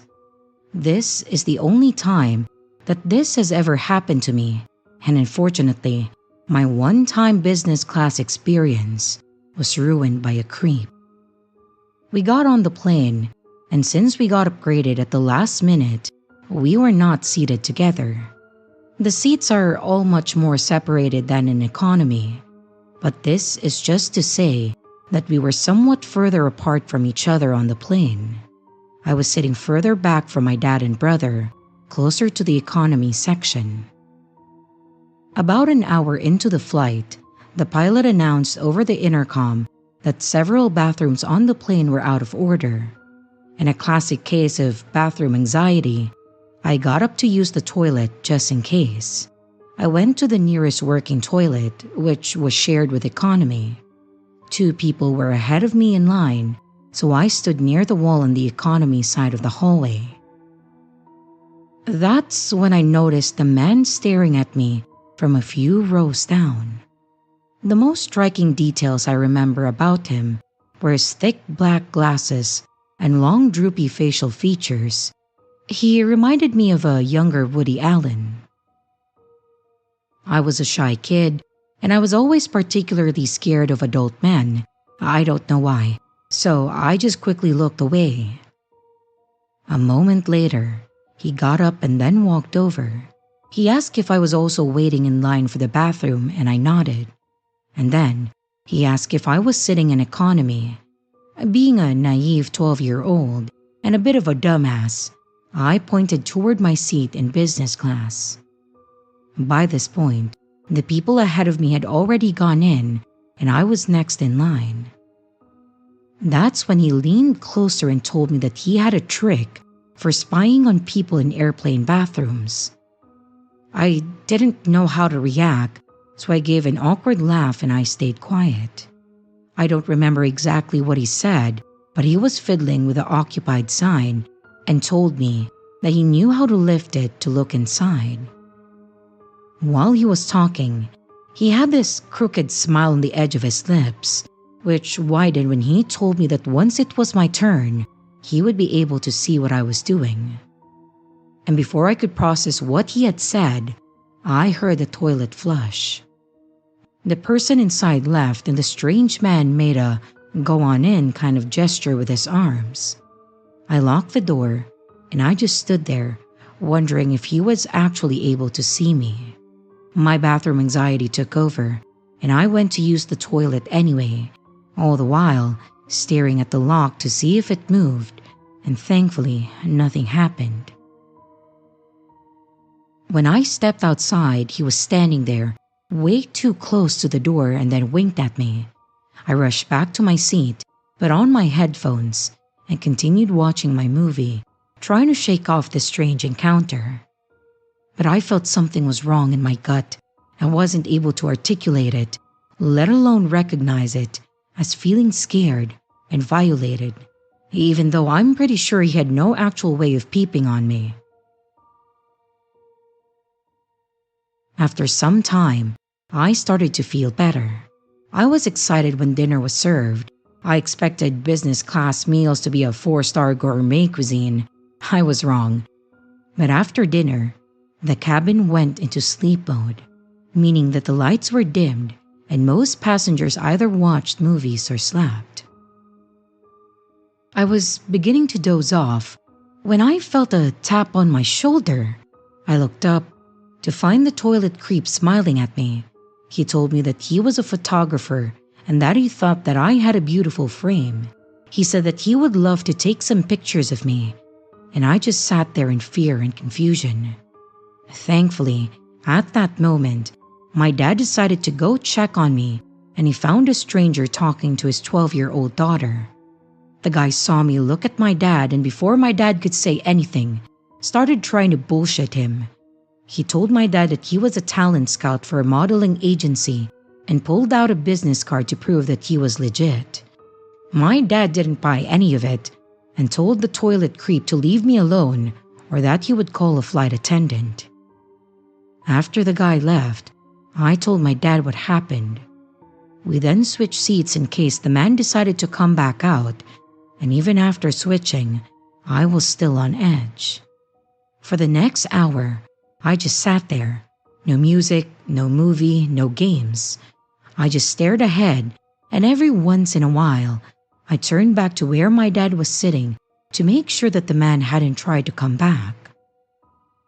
As I was drowning in my anxiety, we got another message from the pilot. Apparently, there were more plane malfunctions, and among other things, there was only one working toilet left. Even though we were already near halfway to Toronto, the plane ended up turning around back to Munich. Now, I know that this was my terrified 12-year-old mind at work, but I started spiraling. Was he somehow at fault for the toilet malfunctions? Could he try to sabotage the plane by messing with the toilets? What if he tried to kidnap me after we landed? Thankfully, none of that happened, and on our way back to Munich, my dad checked on me frequently, which helped me feel safer. And once we landed, we were all ushered towards the nearest exits, and that's the last time that I saw him, standing in line, staring at me. I was next to my dad, at my original seat, and my brother had come to our aisle, completely unaware of what had happened. When my dad saw the man, he told my brother and I to sit back down, and we waited until we were among the last people to exit the plane. As we left the airport, my dad made sure that we took our time to avoid accidentally bumping into him. We were rebooked on a flight for the next day, but no business class this time. We tried to ask, but we failed, and we spent the night in an airport hotel. After we got everything sorted, my dad called my mom, and they both tried to talk to me about what had happened, but I had nothing to say. I was just confused and I didn't know how to feel.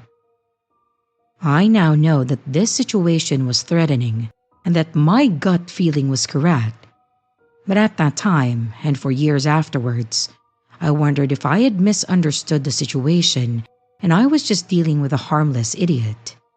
I still wonder if this guy's toilet spying trick was real or if he was just messing with a 12-year-old who didn't know any better.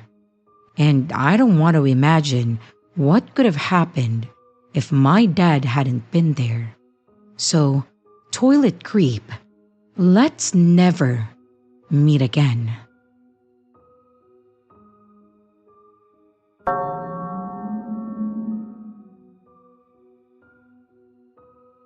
This happened at a decently known database company based in New York City. The name is insect inspired. I honestly don't even want to consider him a coworker because just thinking about it makes my blood boil. Why do some people treat Slack like it's Tinder or something? This guy used to be someone that I thought was nice at work, but now that I think about it, he said some weird stuff. Admitted to snooping around the office space when no one's there, asking me man or bear, giving me weird flirty remarks that I swept under the rug since he's mentioned having a partner at that time. So I just assumed that was the way he was with women. But then, he started saying that we should hang out more. I have no problem with guys being friendly, but this guy just seemed off. Maybe he was trying to make his work wife, I don't know. Whatever it was, I wasn't interested in engaging with it, and I made that clear. But here's when things started going south. It all started when he sent me a simple "hey" on Slack. Nothing else. I didn't respond because, frankly, replying to him wasn't my priority. A day later, he followed up with,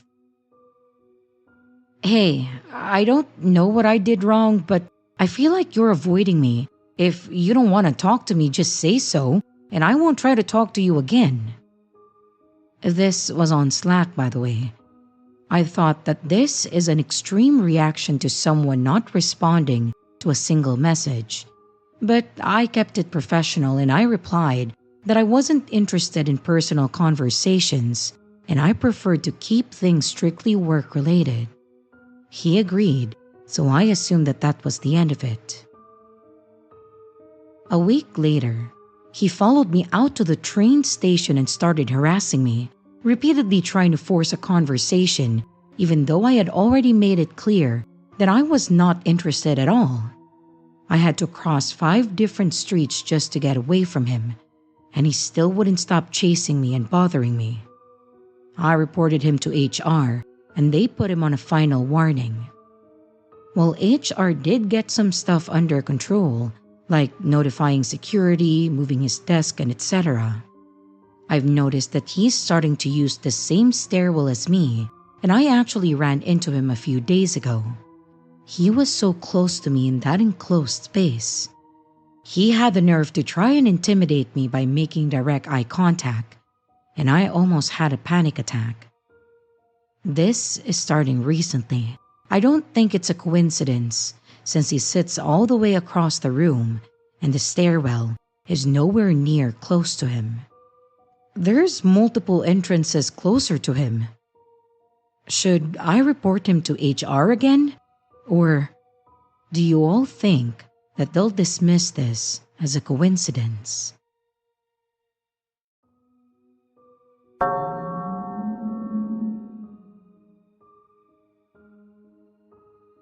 Hello everyone.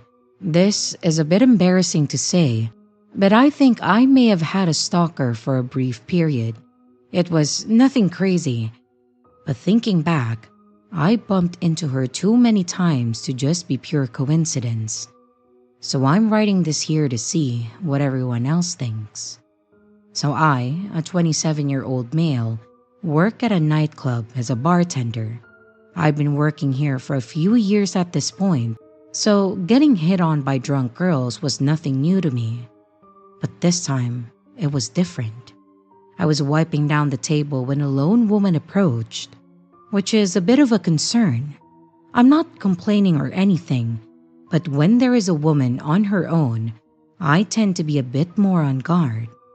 It's a personal thing that's not required by the job, but I tend to keep a bit of an eye out to make sure that nothing or no one spikes their drinks. If you think people notice someone walking up and putting something in your drink, you'd be surprised by how easy it is. Take it from me, I've caught more than one guy slip something into a mojito while the person was looking right at them, and they would have gotten away if I didn't call them out. But back to what I was talking about. This woman, brunette, long hair, and a small silvery dress, basically threw herself sloppily onto the chair in front of me. "One more drink, please," she said, with just a hint of slurring and a wide smile. This was the point where I start considering if I should cut them off for the night. So I asked her a few questions to see if she had a ride planned. "Anyone picking you up later, or are you getting an Uber back?" I casually asked while making her drink. Nothing too serious sounding, but if she didn't have anything planned, I was going to cut her off after this next drink. No need to have a woman blackout drunk with no way to get home, right? She smiled wider and giggled a little bit. "Why? Do you want to do it?" I tried my best to smile and seem friendly and just said, "No, miss. I'm just making sure you have a ride home." "Aw, that's so sweet. You're such a sweetheart." She put her head in her hands as she stared at me and said, "You know, I'd let you." She said. "Huh?" I was kind of confused. "Let me what?" "You know, let you take me home, silly." I mean, you're cute and sweet and make nice drinks," she said with a wink. She was clearly drunk at this point. So I just answered, "Thank you for your compliment, ma'am, but no can do. I'm working. You'll have to find someone else to take you home. I can call a cab if you need me to." The woman then pouted and said, "Boo! Okay, fine.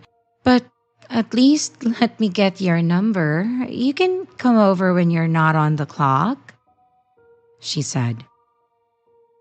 And I just firmly answered her, "I'm sorry, I'm going to have to decline. I'm taken." I had been with my girlfriend for about 3 years and I was happily taken, so I made sure to explain to her as she continued to try her luck.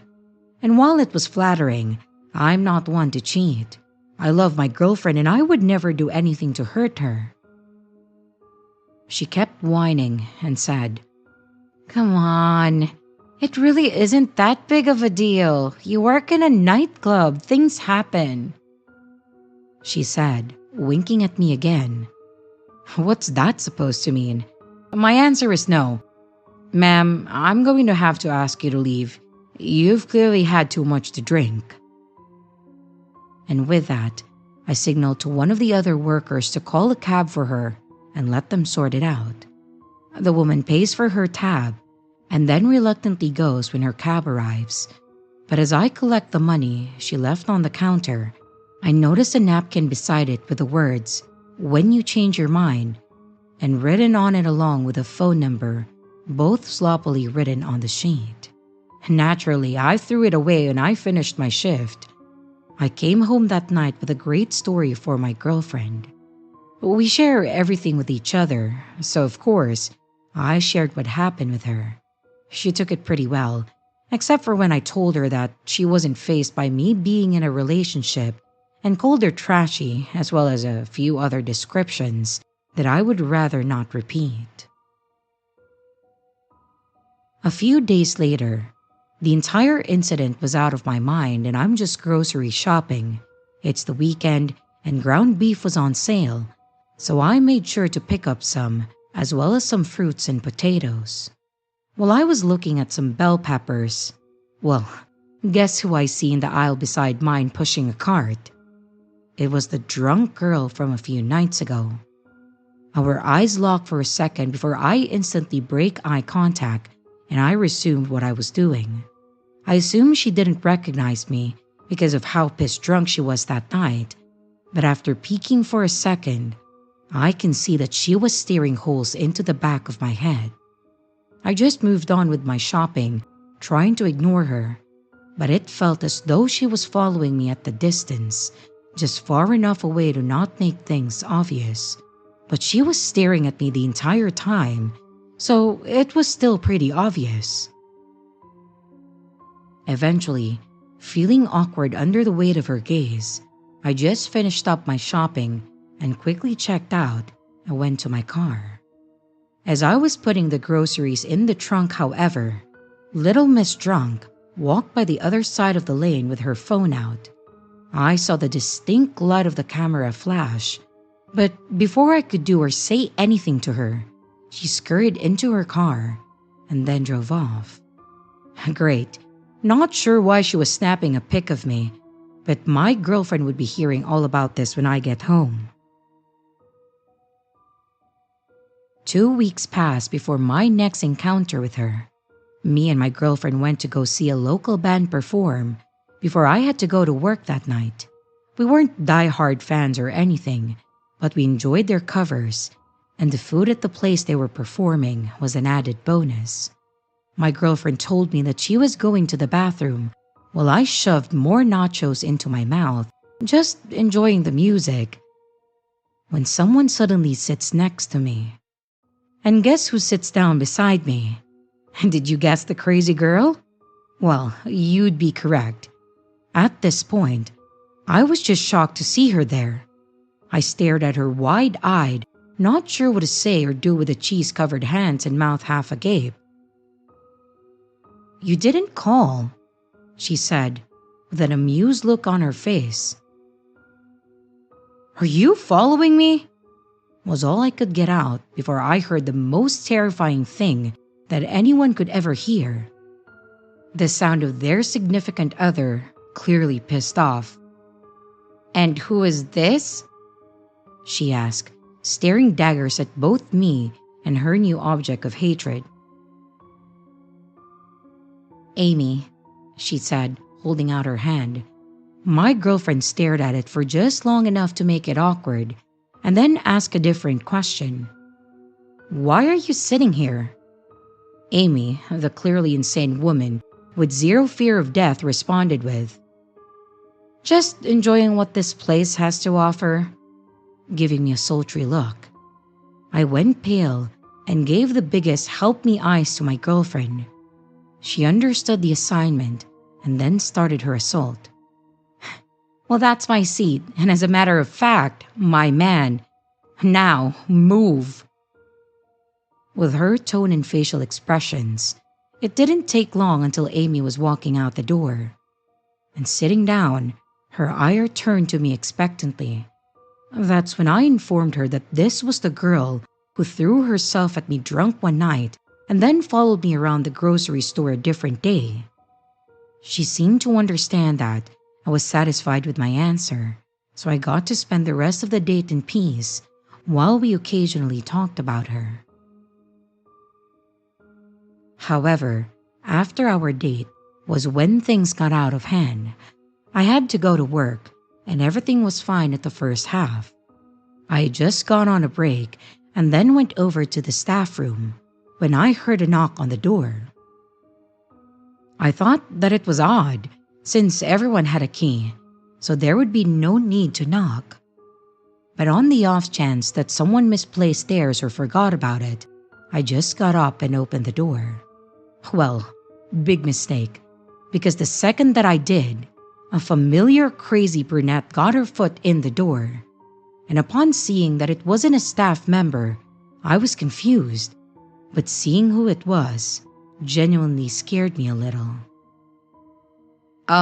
This is the staff room. You can't be here," I said, hoping to get her to leave. "Yeah, but there's no one at the bar and my friends wanted some drink, so when I saw you head in here, I thought I'd ask." I can't say for sure if this was a lie, but she was alone the first night that I saw her, so I wasn't sure if this was the truth or just an excuse to get to me. "It doesn't matter, you shouldn't be back here," I said, and I tried to close the door, but when I said that she got her foot in the door, it wasn't a figure of speech. She genuinely had her foot wedged in the door. I was considering pushing her back before I heard another guy's voice. "Hey, what are you doing here?" It was Mitchell, one of my coworkers. "You can't be here, lady, so I'm gonna ask you to leave now," he said, rather commandingly. Mitchell was usually a really chill dude, but he could be scary if he wanted to, and it was clear that he wanted to this time around. Amy gives a stiff nod and took her foot out of the door and said a quick sorry before speed walking out of there. Mitchell then asked what happened, and I filled him in and he told me that he would handle it. And when I came back from my break, I could see Amy leaving and I never saw her again. So, people of Reddit, was she stalking me? Or was she just a weirdo?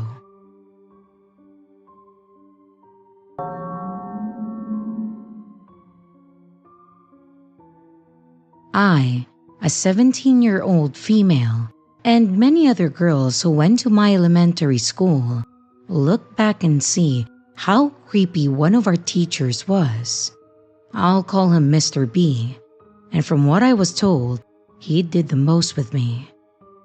So, Mr. B was a teacher of mine when I was around 9 to 11 years old, and he was an average teacher, but wasn't the best and wasn't the worst.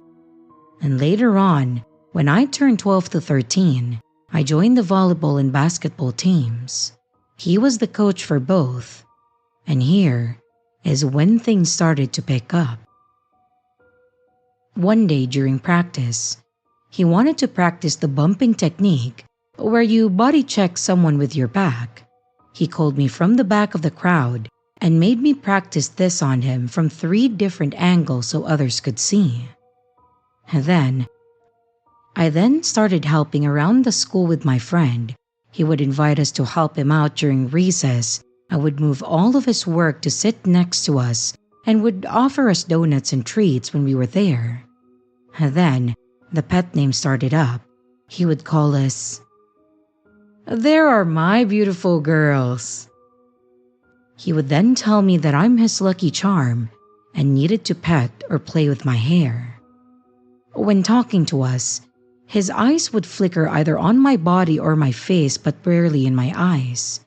He would come to visit us in class randomly just to chat, and one time, he sniffed my hair while playing with it and commented that it smelled like hairspray.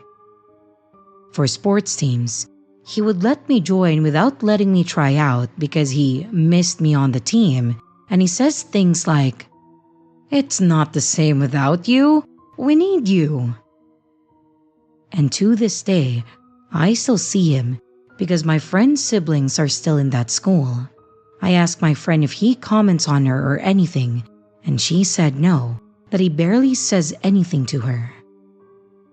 But when I visit, he again greets us, "My beautiful, beautiful, beautiful girls." He would chat and tell me how good I look, and he would touch my shoulder when saying goodbye. He also even expressed that seeing me makes his day and that he loves when we come back to visit. My friend goes every day for her siblings, so obviously that doesn't make sense. I have known this man for years. He acts like a creep, but I still know him by being on the team to helping him for so many years, and I just don't know how to feel.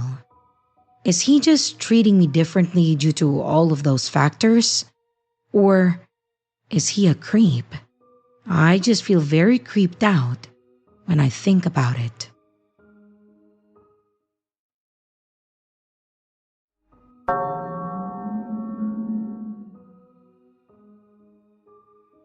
As a father of 2 young children, balancing work and home life often felt like a juggling act.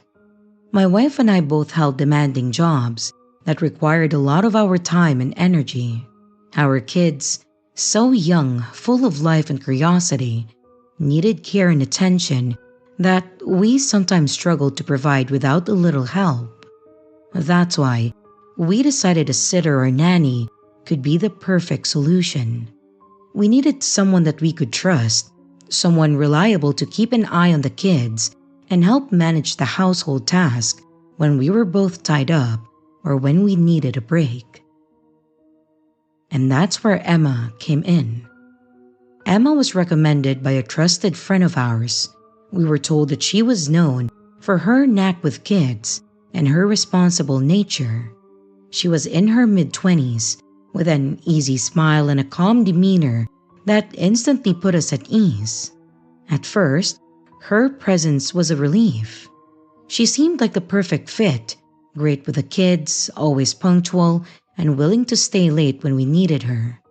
It felt like a weight had been lifted off of our shoulders, allowing us to focus on work, knowing that our children were in capable hands.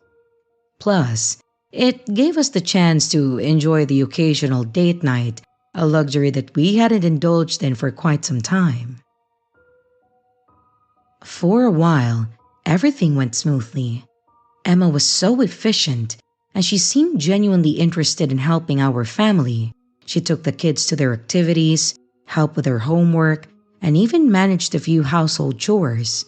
It was really comforting to know that someone was there for them when we couldn't be. We made sure to pay her well, of course.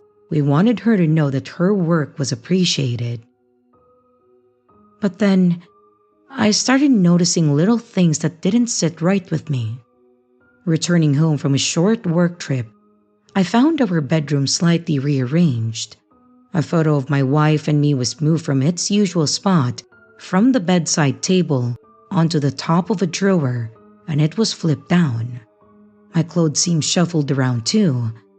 I went around the house and I saw that every single photo that had me and my wife together was flipped down.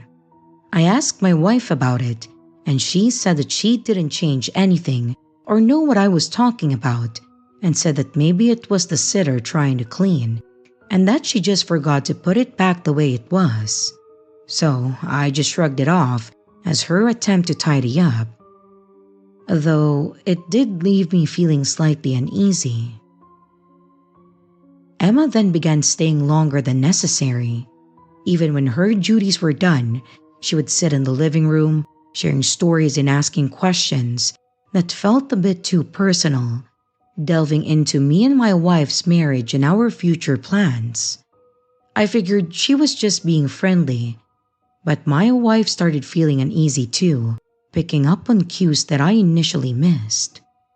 The unease grew as Emma started asserting herself in decisions that weren't hers to make. She would buy clothes for the kids without consulting us, rearranging furniture in ways that didn't seem necessary or welcome.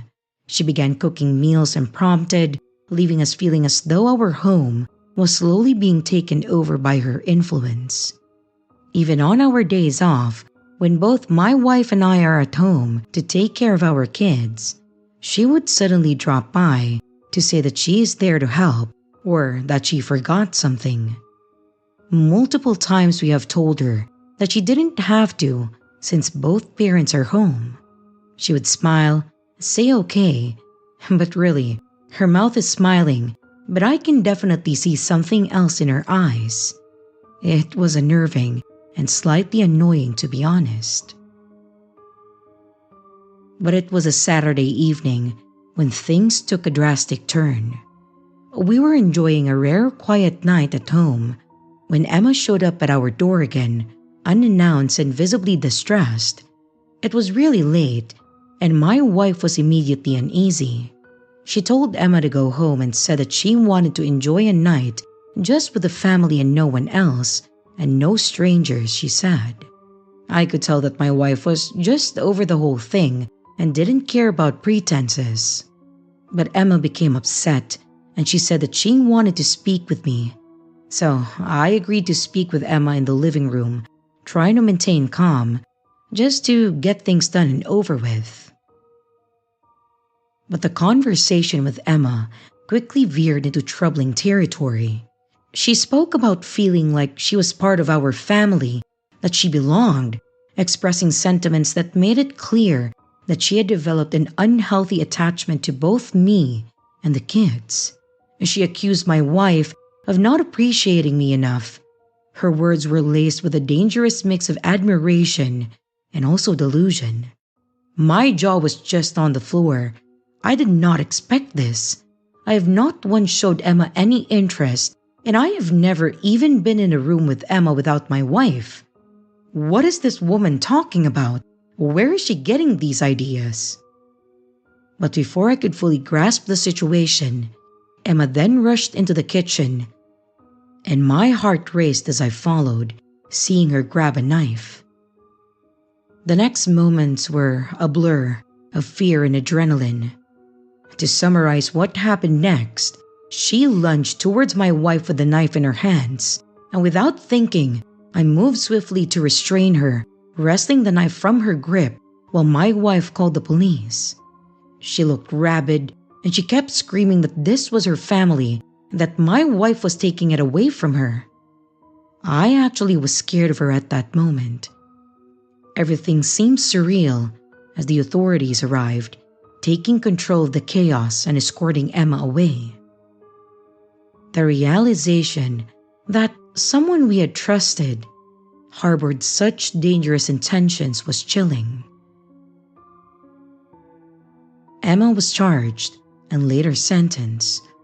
Her infatuation with me and her delusional belief that she could replace my wife was fully revealed.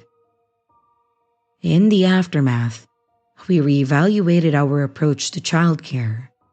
So what we did is that we flew my wife's parents in to help manage the kids, a decision that brought immediate comfort and security. Having family nearby provided a sense of safety and peace, knowing that our children were in loving hands. Instead of paying a sitter, we offered an allowance to my in-laws for their support and efforts, which definitely strengthened our family bond.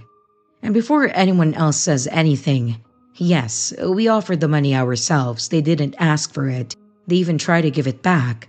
But they are great grandparents and they deserve a treat for the peace of mind that they give both me and my wife. This entire experience taught us to trust our instincts and protect the sanctity of our home life more fiercely, and to not just let any stranger come in and insert themselves in it. It's a story that I share cautiously as a reminder that appearances can be deceiving, and sometimes the people that we invite into our lives may not always have the best intentions. So Emma, let's never meet again.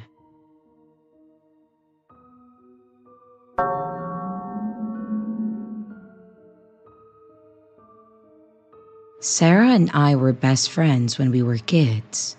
We lived close, went to the same school, and spent almost every day together. We loved riding our bikes around the neighborhood, pretending we were explorers on a big adventure. Everything seemed possible back then, and we shared everything, our dreams, secrets, and even matching friendship bracelets. But when it was time for college, things changed. Sarah got a scholarship to a big university far away, while I chose to stay home and study in a nearby college. We started drifting apart as we made new friends and got caught up in our new lives. I did try to keep in touch. I tried sending her messages and calling, but she stopped replying after a while. It was really sad. She was my best friend, but I tried to understand that maybe she had just moved on. I focused on finishing my degree and making my own friends and new experiences. And time passed, and I got a job and settled into my life. But then, 2 years after graduating, Sarah came back home. She wanted to settle in our old town again, and it was nice to see her after so long, but things felt different. We were a bit awkward around each other, like strangers trying to remember a familiar dance. Still, I gave it a chance. We had a couple of lunches, dinners, and we did hang out with each other, just trying to catch up on lost time. But it didn't take too long to realize that we were now very different people. Our interests had shifted, and our views didn't align as easily as they used to. I valued the history that we shared, but I just couldn't shake the feeling that we couldn't go back to how things used to be. I didn't want to end our current connection, of course, but I did start limiting it. Then one day while shopping, I spotted Sarah down on one of the aisles. She had changed her hair, and it looked exactly like mine, dark brown curls instead of her straight natural blonde. It was really odd, but I brushed it off thinking maybe I inspired her to change her look. I mean, who wouldn't want curls, right? But soon, there were more changes. Sarah started adopting my style. She began wearing clothes similar to mine, even buying the same brands, sometimes down to the exact outfit. Our friends noticed, jokingly calling us twins, but it felt off to me. Her social media posts started to mimic mine too. She would use similar captions, tag the same locations, and even share photos of places that I had mentioned wanting to visit. I really tried to ignore it, telling myself that it was harmless. But then, she began showing up at places that I frequented without telling me beforehand. For example, the yoga class that I attended weekly, or the cafe that I visited for my morning coffee.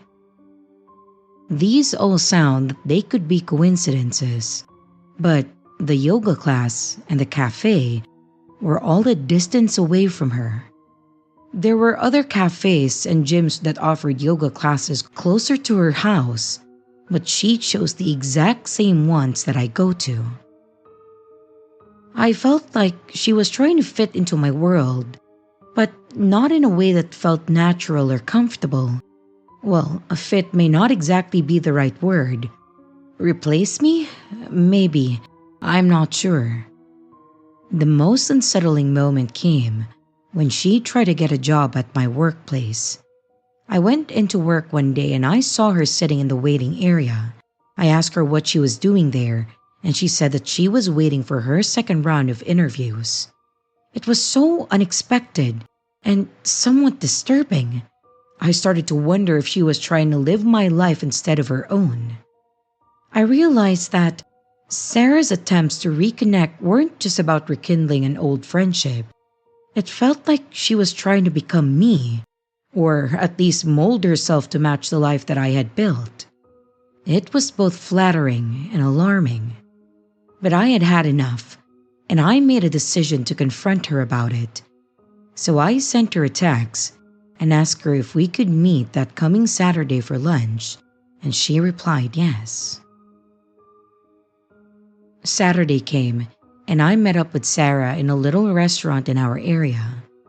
I decided to talk to her, just gently explaining my feelings and the need for us to remain friends without losing our individual identities. It was a really tough conversation, but it was necessary. I hoped that she would understand and just find her own path, just as I had found mine. Sarah broke down. She cried, and she explained that she didn't really have a good university life. She was mixed in with a horrible friend group, but she was too ashamed to reconnect with me online after she ignored me. So she thought that she would toughen it out and maybe things would change. But it didn't. So after 2 years, she decided to come back home. She said that when she saw me living confidently and happily, she felt a wave of jealousy overtake her, and that she wanted to have what I also have, and that's how she ended up stalking me and copying me. She apologized profusely and said that she would stop. I did feel bad for her, and I told her that I forgave her, but I did suggest for her to see a therapist, because maybe that would help her, and she agreed. To make the long story short, it has been a year after that confrontation. She did see a therapist and looks like she's doing well. She did continue working in the company that I work in, but we are in different departments. We see each other from time to time, and we still talk and are still friends. I think therapy is really helping her, since I feel like I see glimpses of her old self back. So yeah, that's the story of my old best friend turned stalker turned friend again. I'm sorry if this is not as scary as the other stories on here, but this is by far the weirdest experience that I have ever had.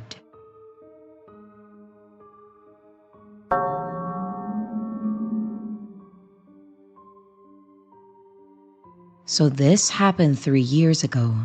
I was 24 and I was living alone in a one-room apartment in the city where I had graduated. I rented this apartment because my uncle lived in the same building and he helped me find a place with a decent rent. My uncle was well known and liked in the building. There were over 90 apartments and he seemed to get along with everyone. Barely 7 months after I moved in, I woke up to a friend request on Facebook from a guy that I didn't know. However, I noticed that he was friends with my uncle, so I figured that he must be a neighbor or someone from the building. I saw that he was close to my age and thought, why not? So I accepted it. I really didn't think much of it afterward. But then he started messaging me, saying that he was my neighbor and that he knew my uncle and whatnot. I was polite and I responded within a reasonable amount of time, even though I wasn't particularly really interested in having a conversation. I thought that it would be rude to ignore a neighbor, especially since my uncle was so known in the building. At this point, I already suspected that my uncle was trying to set me up with this guy. I was single and the neighbor was close to my age. My uncle was the type that always asked, "Do you have a boyfriend or are you still single?" As if it was any of his goddamn business. My uncle knew everyone in the building, and this guy was the only one that sent me a friend request and seemed eager to talk to me, so I had a strong feeling that my uncle was behind it. Anyway, I wasn't surprised. I wasn't interested, but I remained polite as long as he didn't cross any boundaries. After all, we were neighbors, and I wanted to maintain that as civil as possible. But what annoyed me more though was when one day my uncle came over and then asked me to help him with something on his Facebook account. He wasn't tech savvy, and yeah, we lived in the same building. I often helped him with these things. I logged into his Facebook and immediately a chat window popped up. It was a message from that guy. It was the only message in the chat, as if the rest had been deleted. It seemed like a text that was part of an already ongoing conversation. Though I don't remember the exact text, the message's main idea was that he needed my uncle's help, followed by a laughing emoji. At this point, I was pretty annoyed because I was sure that my uncle had said something to him about me. I started replying to his messages less frequently as I wasn't interested in any kind of romantic fling anyway. I was just being polite and I never led him on. Eventually, the texts became less frequent and I assumed that he had given up, so I moved on and I forgot about it. Then one day, after finishing work, I worked remotely. I decided to go get some groceries. The moment that I opened my door, a pack of chocolates fell to the ground. They were somehow placed on my doorknob, and I was so confused. Why was there chocolate at my doorstep? At that time, I didn't immediately suspect him. There was no note left. I simply picked up the chocolates and I placed them somewhere in my room. A few days later, yet another gift. A small potted flower. This time, however, It was really creepy because there was a note glued to the pot. It read, "I saw you and I like you," with a smile face emoji at the end. Now, imagine this: a young woman in her 20s, living alone, receiving anonymous gifts with notes that say, "I saw you." That's hella scary for me. I don't know who this person is, and they casually mentioned that on a note glued to a pot. At this point, I became paranoid and I started thinking about who it could be. Lo and behold, my neighbor texted me. It suddenly all made sense. It had to be him. This had already crossed every boundary. However, I was scared to confront him directly because I didn't know how he would react. This guy was massive. I'm pretty tall myself at 5'9", but he is about 6'1" and was way more muscular than me, and he had a big dog. Plus, he knew exactly where I lived. So, I decided not to address it right away. Instead, I waited to see if he would somehow give himself away in his messages. A week passed, and I was still paranoid. I bought pepper spray. I started listening closely to footsteps near my door, trying to figure out if he was coming by again. But nothing happened. I wasn't sure if it had stopped, but I started to feel slightly better. Then one day, I went to check my mailbox. Inside, I found a bunch of small notes and poems. Some of them read, "I hoped you liked the chocolate. I would love to know if you liked it. You are so charming." The poems were strange. Each one was 4 lines long, and it had a romantic tone. I couldn't tell if they were his, but they all expressed different ideas regarding love. The weirdest part? Each note was dated.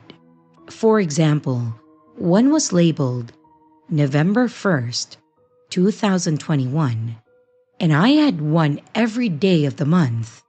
That meant that the person had been leaving them consistently. I also realized that the same day that I got the chocolates, I had received a note about it, only that I didn't check my mailbox on that day. At this point, I had had enough. I confronted the guy over text, and he completely denied everything.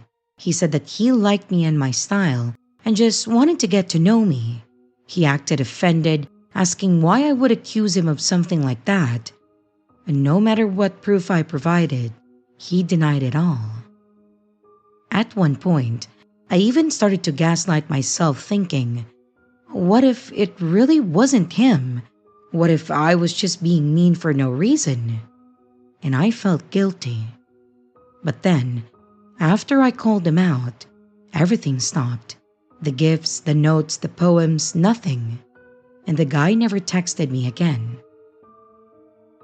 I don't have definitive proof that it was him, but come on, the timing was way too much of a coincidence. The moment that I confronted him, all of it stopped, and I think it's pretty obvious. 3 years later, I still live in the same building. He usually just says hi when we pass by, and that's it. I do feel safe now, and I haven't been bothered again. Oh, and my uncle moved out. So yeah, happy ending, I guess.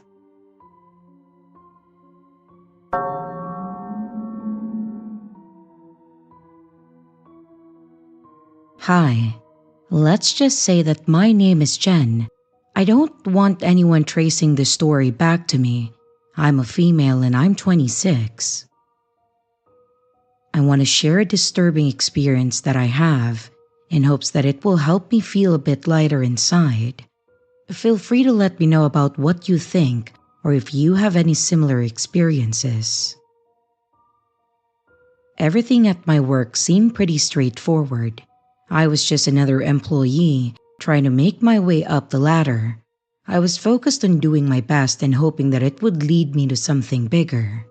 My team was generally supportive, and while the workplace has its usual ups and downs, it did feel like a good environment.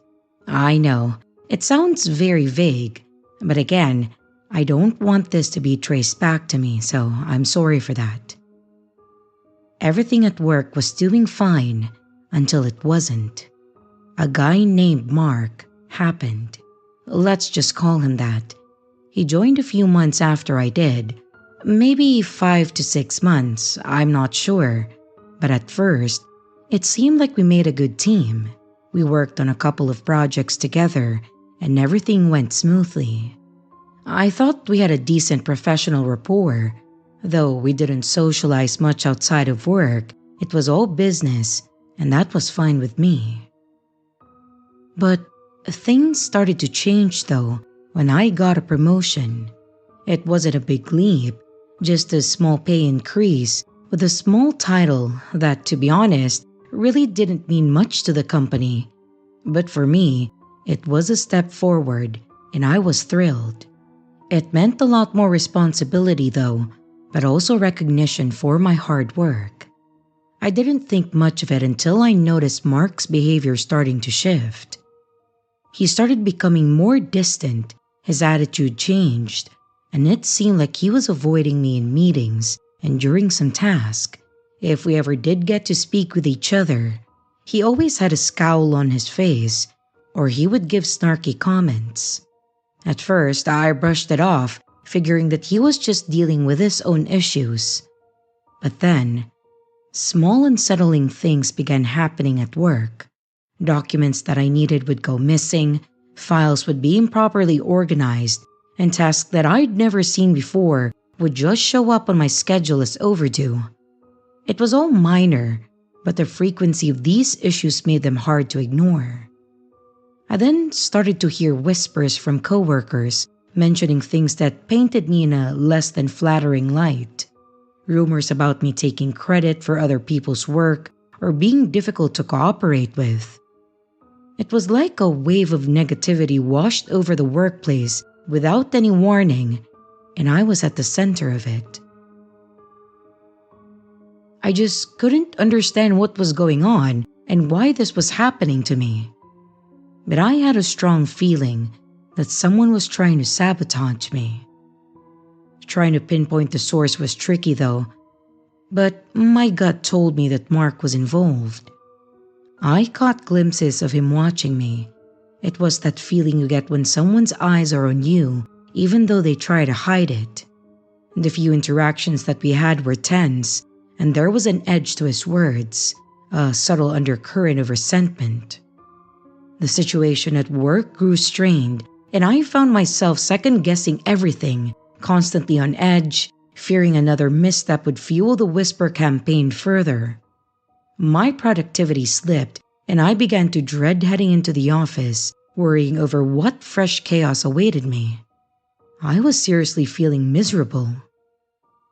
One day, I stayed late in the office, hoping to catch up on some work and maybe uncover who was behind the issues. As the office emptied, I noticed Mark still at his desk, his eyes flickering over to my cubicle every so often. I could feel the tension in the air. I decided to approach him, but as he saw that I was coming, he stood up and then went to the toilet. I still decided to go to his desk and wait for him, and as I made my way over, I noticed a stack of papers on his desk, and some were bearing my name. They were the missing documents, which were the cause of so many of my recent headaches. The realization hit me hard. He was really the one behind the sabotage, trying to make my professional life difficult, chipping away at my reputation. It wasn't just competition anymore. It felt deeply personal. The full weight of his actions settled over me, and I felt a mix of anger and betrayal. I was determined not to let it slide this time. I documented everything that I could. I took photos of the files on his desk, and I made sure that it was showing that it was on his work area. Luckily, the office is full of cameras, and I thought that I could also use that to my advantage too. I also compiled a record of the disruptions and their effects on my work. I reached out to HR, presenting my findings calmly and clearly. It really wasn't about revenge, but about preserving my career and my peace of mind. The process wasn't easy, and it took time for everything to unravel. Eventually, after some investigation, the truth emerged, and Mark's actions were addressed formally. I don't know what drove him to such lengths though, envy, insecurity, or something else entirely. He was called in by HR and he spent around half a day with them. And when he came back, he had this defeated look on his face, and he did not even look at me at all.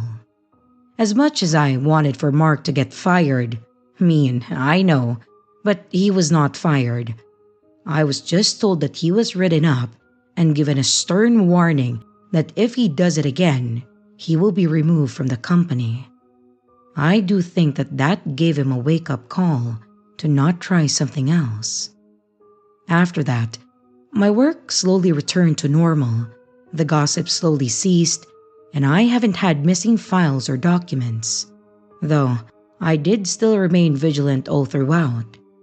Mark and I would sometimes be in the same elevator or in the break room, but I would just pretend that he didn't exist, and it made things so much easier for me.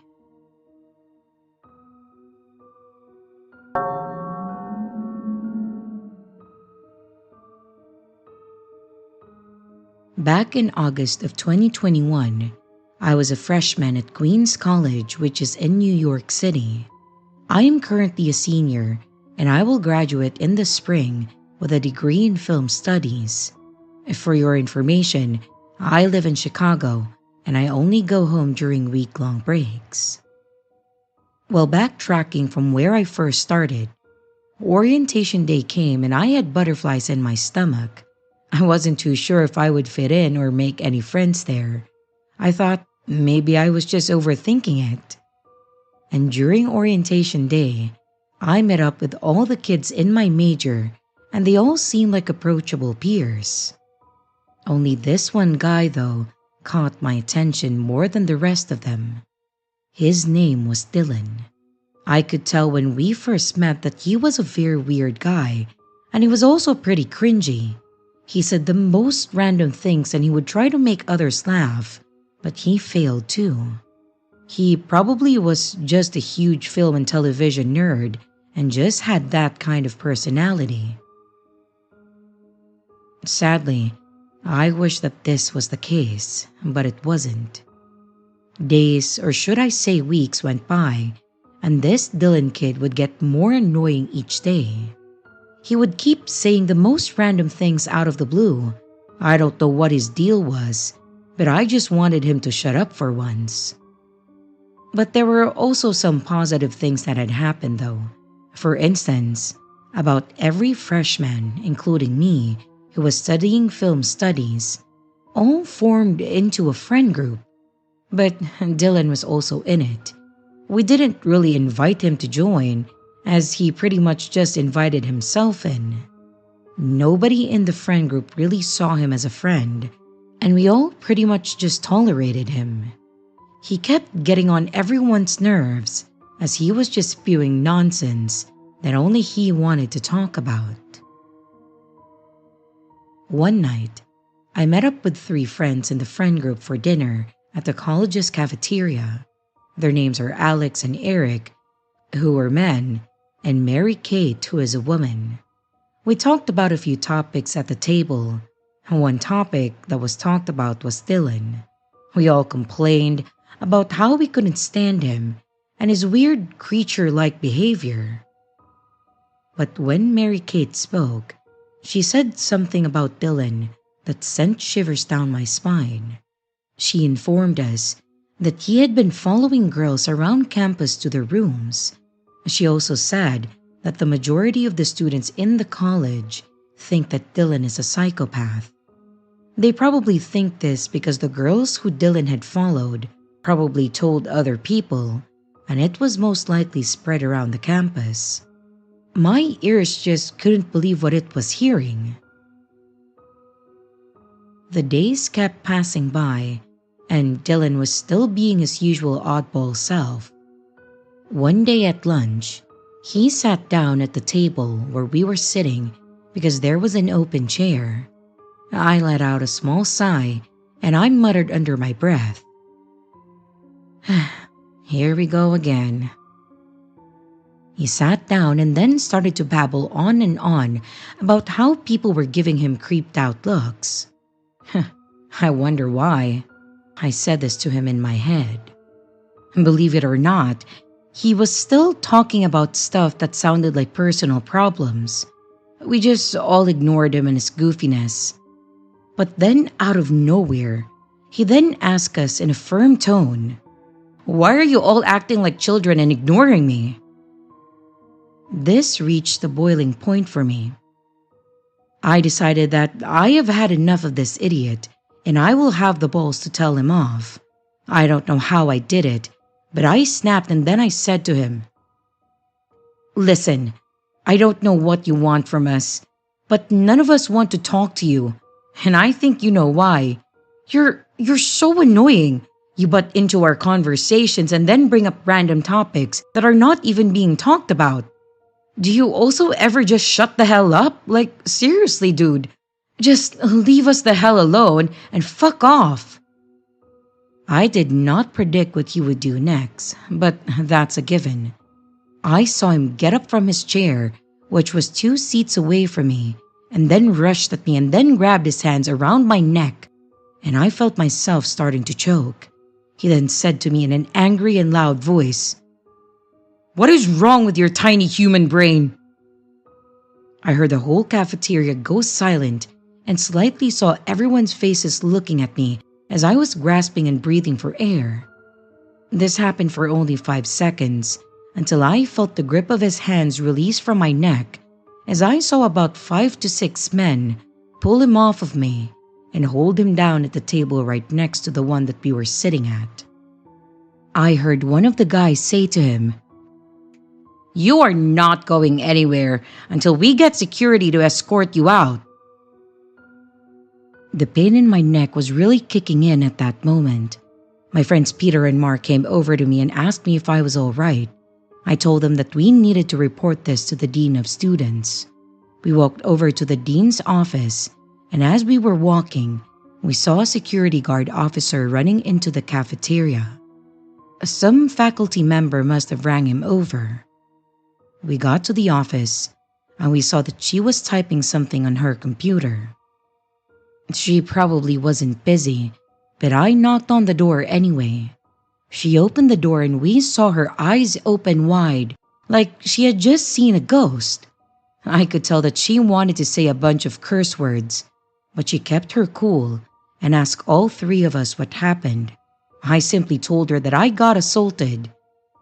We then saw her shake her head and said, "Oh, dear Lord," as she was walking toward her mini refrigerator on the floor. She opened it up, and we saw her take something out of the freezer part. There were 2 ice packs, and she handed them to me, and then I thanked her because she was really kind.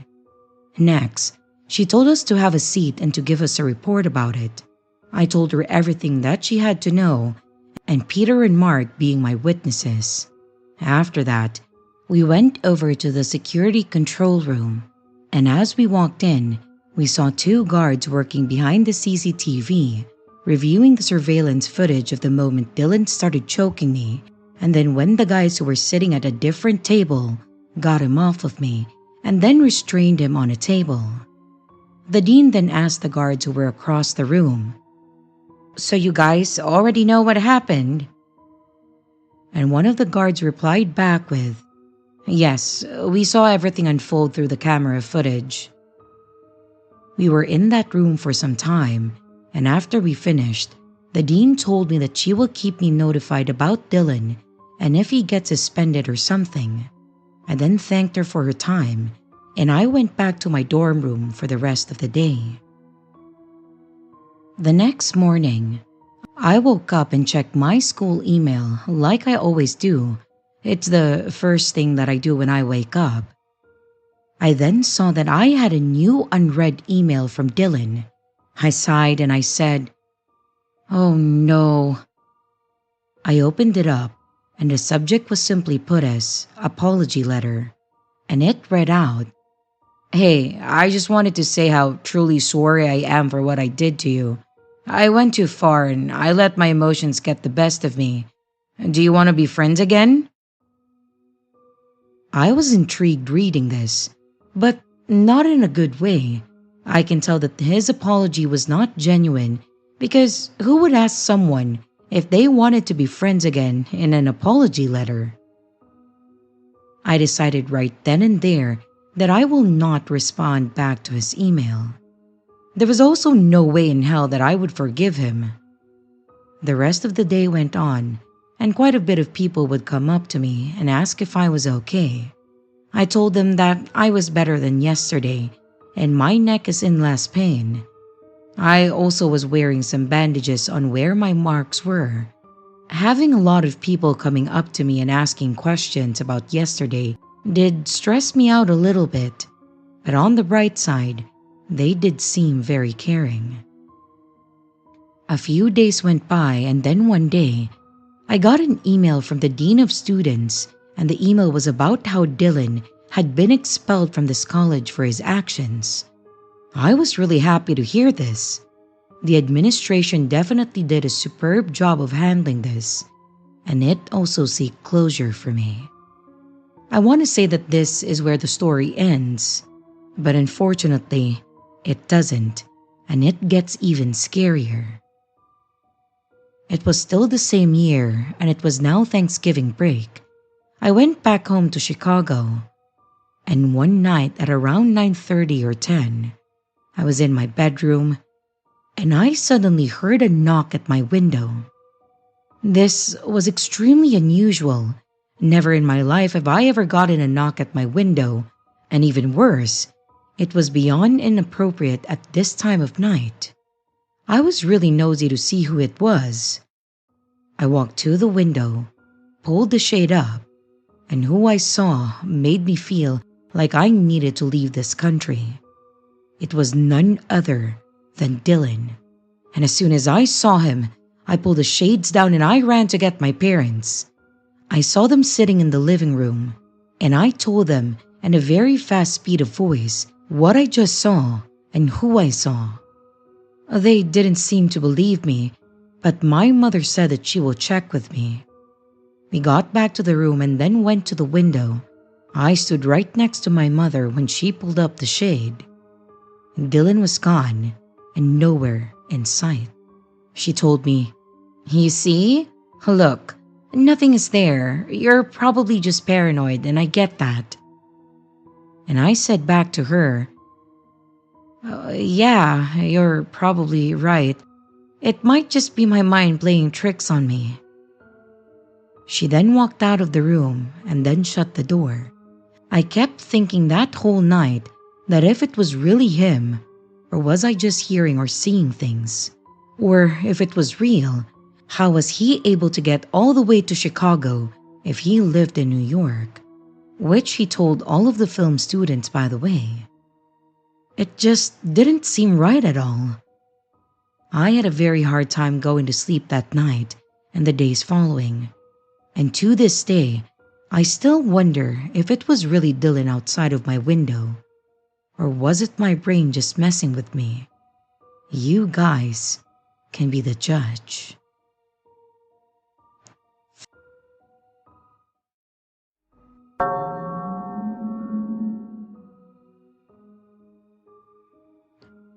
Hello everyone, so let me know what you guys think. Today, I decided to go to the park to get my walk in and be in nature.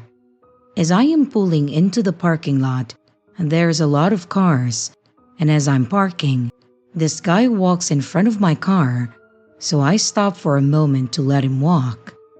Anyways, he clearly looked like he was walking to leave the park, and when I glanced at him, he was already looking back at me but continued to walk away.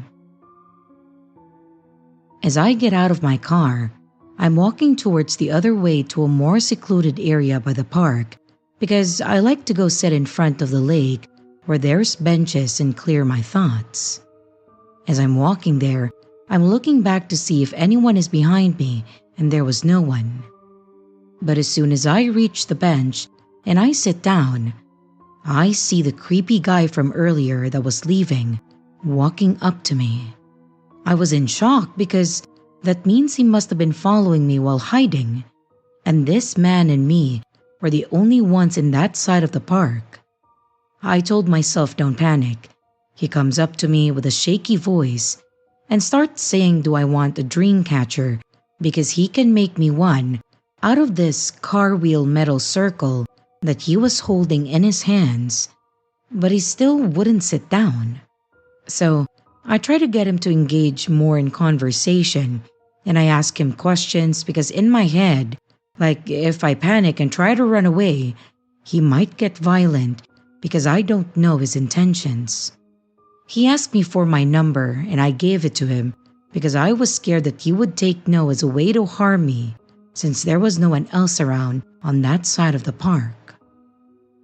Anyway, after 5 minutes, I asked him why he came back because I saw him leave, and his reply was that the spirit told him to walk up to me. In my head, I was fearful, but I'm like, I know this is not happening to me right now. What the hell? Anyways, after I get him to talk about himself, I told him that I'm going to start walking back. He told me that he was going to walk back with me, and I was just like, okay. And as soon as I saw people, I sat at another bench and he sat too. Then I told him that I was leaving and he tried to run my way saying please call me. I just told him sure and I drove off. I felt like I had better chances in giving him my number and not panicking and getting him to engage because if not, I felt like he could have harmed me, and at that time, I didn't have my weapon with me. So, what do you guys think his intentions were? I'm still kind of shaky typing this, but in the moment, I had to act very fearless and laid back.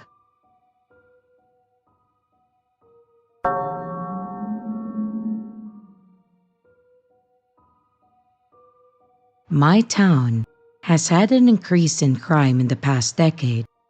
The larger businesses shut down, and it left people either fleeing the town or large amounts of unemployed people.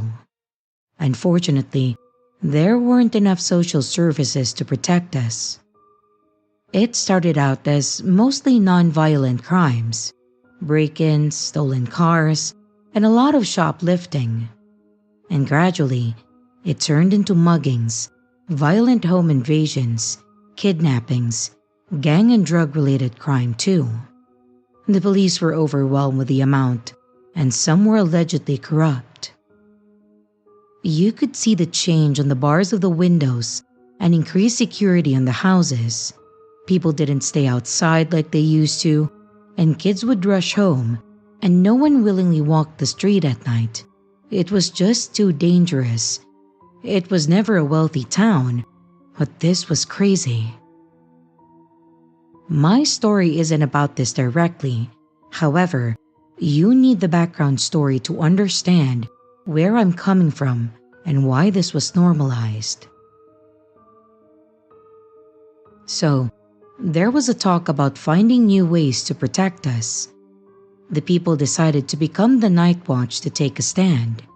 They would patrol the streets at night, protect the peace, and keep the gangsters at bay.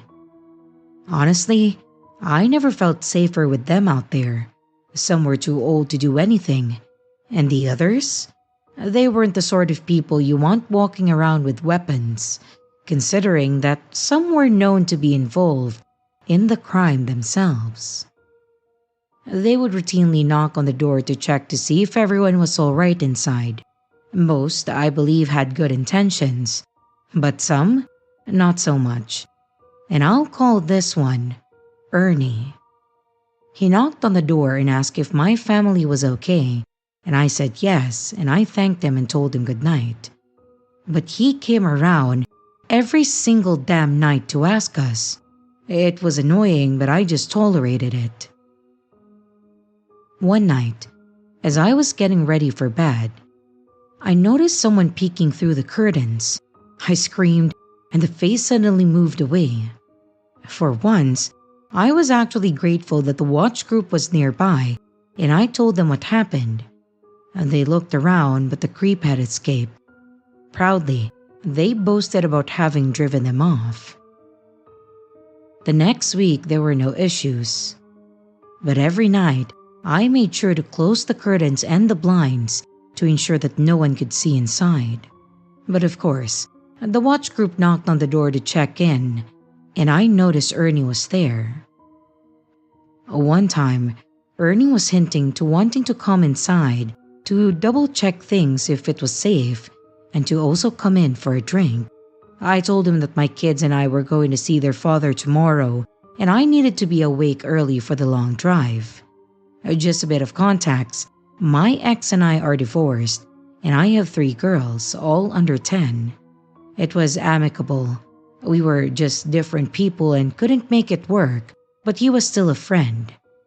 So yeah, going back to the story, I told Ernie no, and he left without saying anything, and I thought that that was it.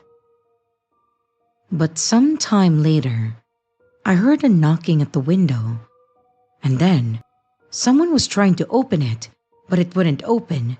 Then I heard footsteps when they moved to another window to try it.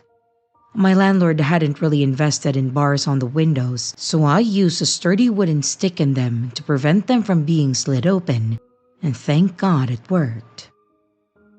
But I couldn't sleep a wink at all. The next morning, I checked the windows, and the paint had been scraped off where they must have used the tool. Drinking a double espresso to fuel me, I made the long drive to my ex's. We sat on the porch and I looked exhausted, so he offered to drive me back. I told him that I was okay. We chatted about this and that before the talk about my town came up. It was my hometown, so I have a connection to that place. But he told me that if I wanted to move to be closer and to be safer, he would help me out with finances. I thanked him. I told him that I would think about it, but seriously, I was considering it. I wanted the girls to grow up somewhere safe where they could go out and play. After we spent some time with our kids, we decided to head home since it was getting late. We made the drive back, and as I was about to park on my driveway, I saw Ernie was there. He was sitting on my porch with his gun. It was around 9 p.m., and none of the other watch group was there with him, and something in my gut told me to be cautious. My parents always taught me to listen to my gut instinct and not bother about being polite if necessary. I rolled down my window, waved hello, and then I pretended to have left my phone at my ex's place. I told him that I needed to go because I needed it. He looked angry, and he told me not to worry about it and that I can get it tomorrow since it's late. I just knew something was wrong, especially the way that he was looking at me. I whispered to the kids to stay inside the car. Then I rolled the window back up, drove around the corner at the nosy old lady's place, and I parked there.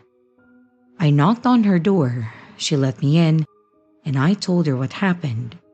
She told me to keep this between us and, well, maybe the internet too, that Ernie was being kicked out of their group. He had been seen looking at women and young girls changing their clothing or using the restroom. My eyes widened, remembering those times when I heard someone by the window and that time when someone was trying to pry it open.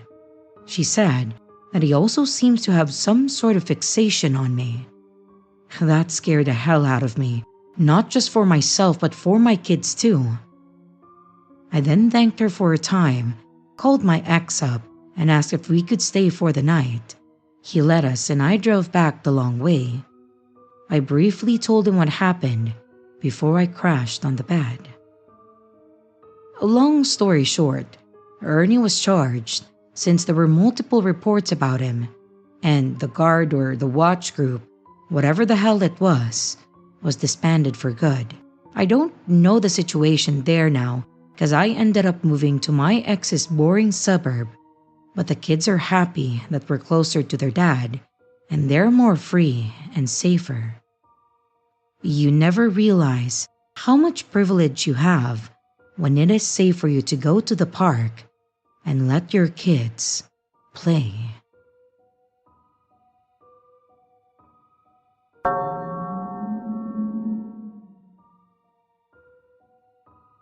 One sunny afternoon, my sister and I decided to go shopping at the local market. It was a busy day with people bustling about, some kids running around, and the usual chatter filling the air.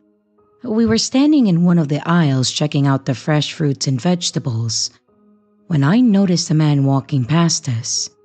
He looked at me in a way that felt a bit odd.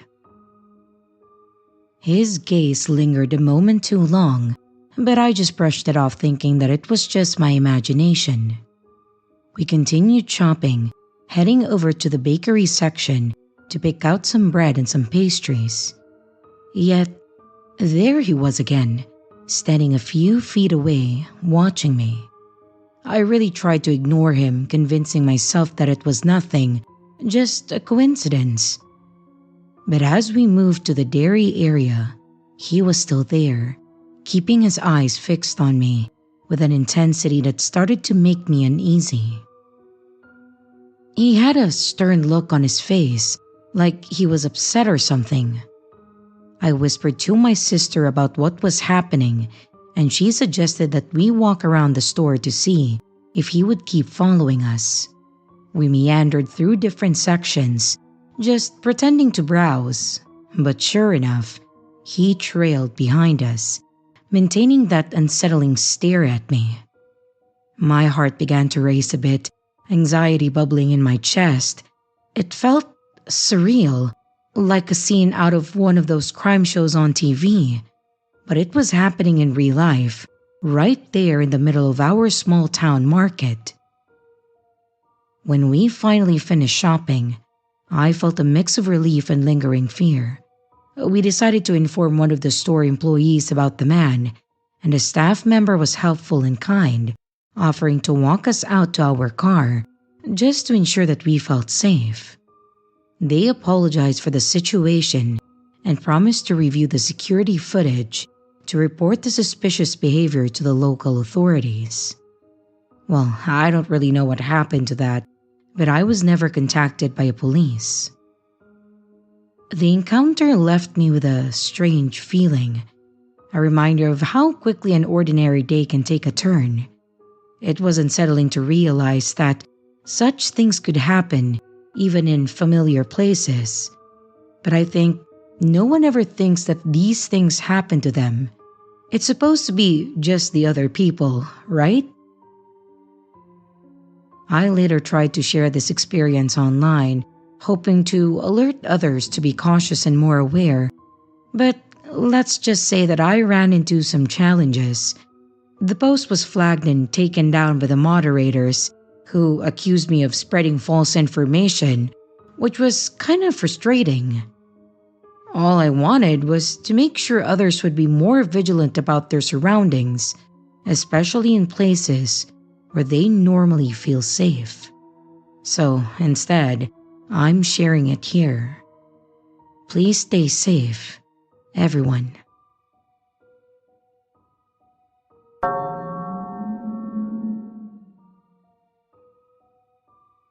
Back in my college days, I had a routine that I really liked.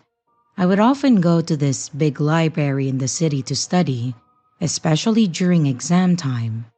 It was a nice, quiet place, perfect for getting work done, even though the city outside was always busy and loud.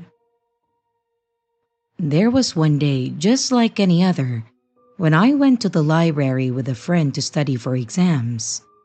After a few hours, I decided to leave early afternoon while my friend stayed a bit longer. I packed my stuff, said goodbye, and I stepped out into the busy streets.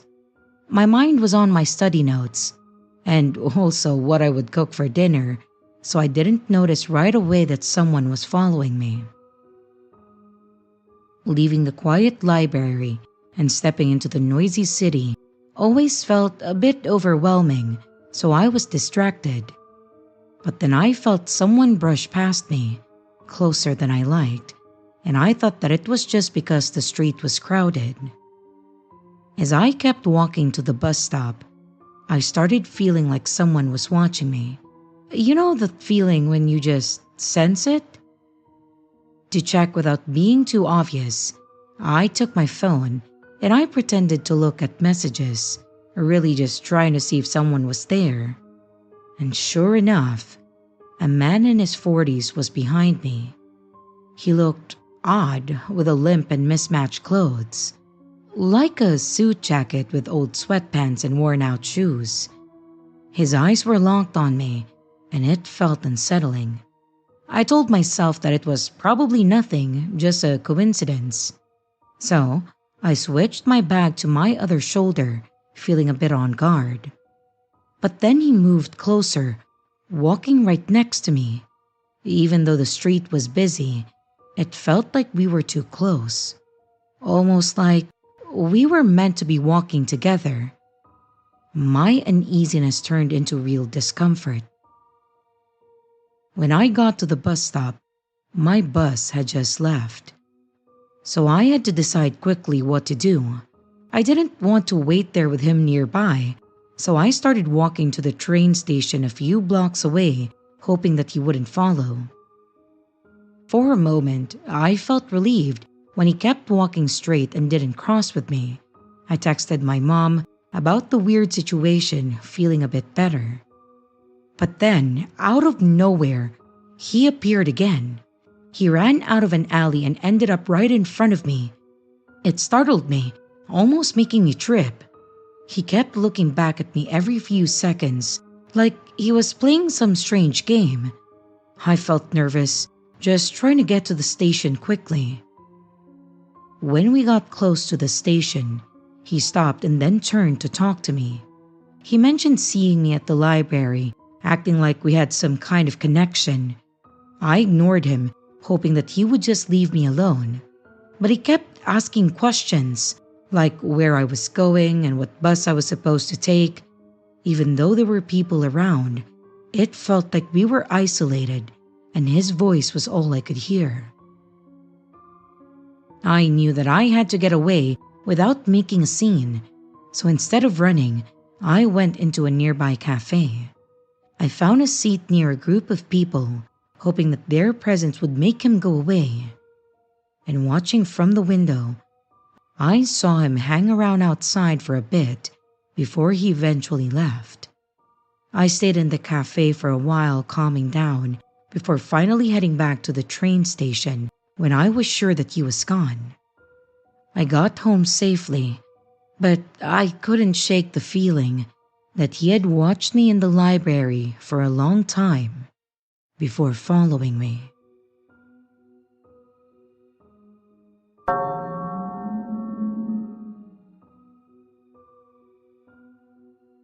Last year, around the time when winter was changing to spring, I had this creepy experience that still freaks me out.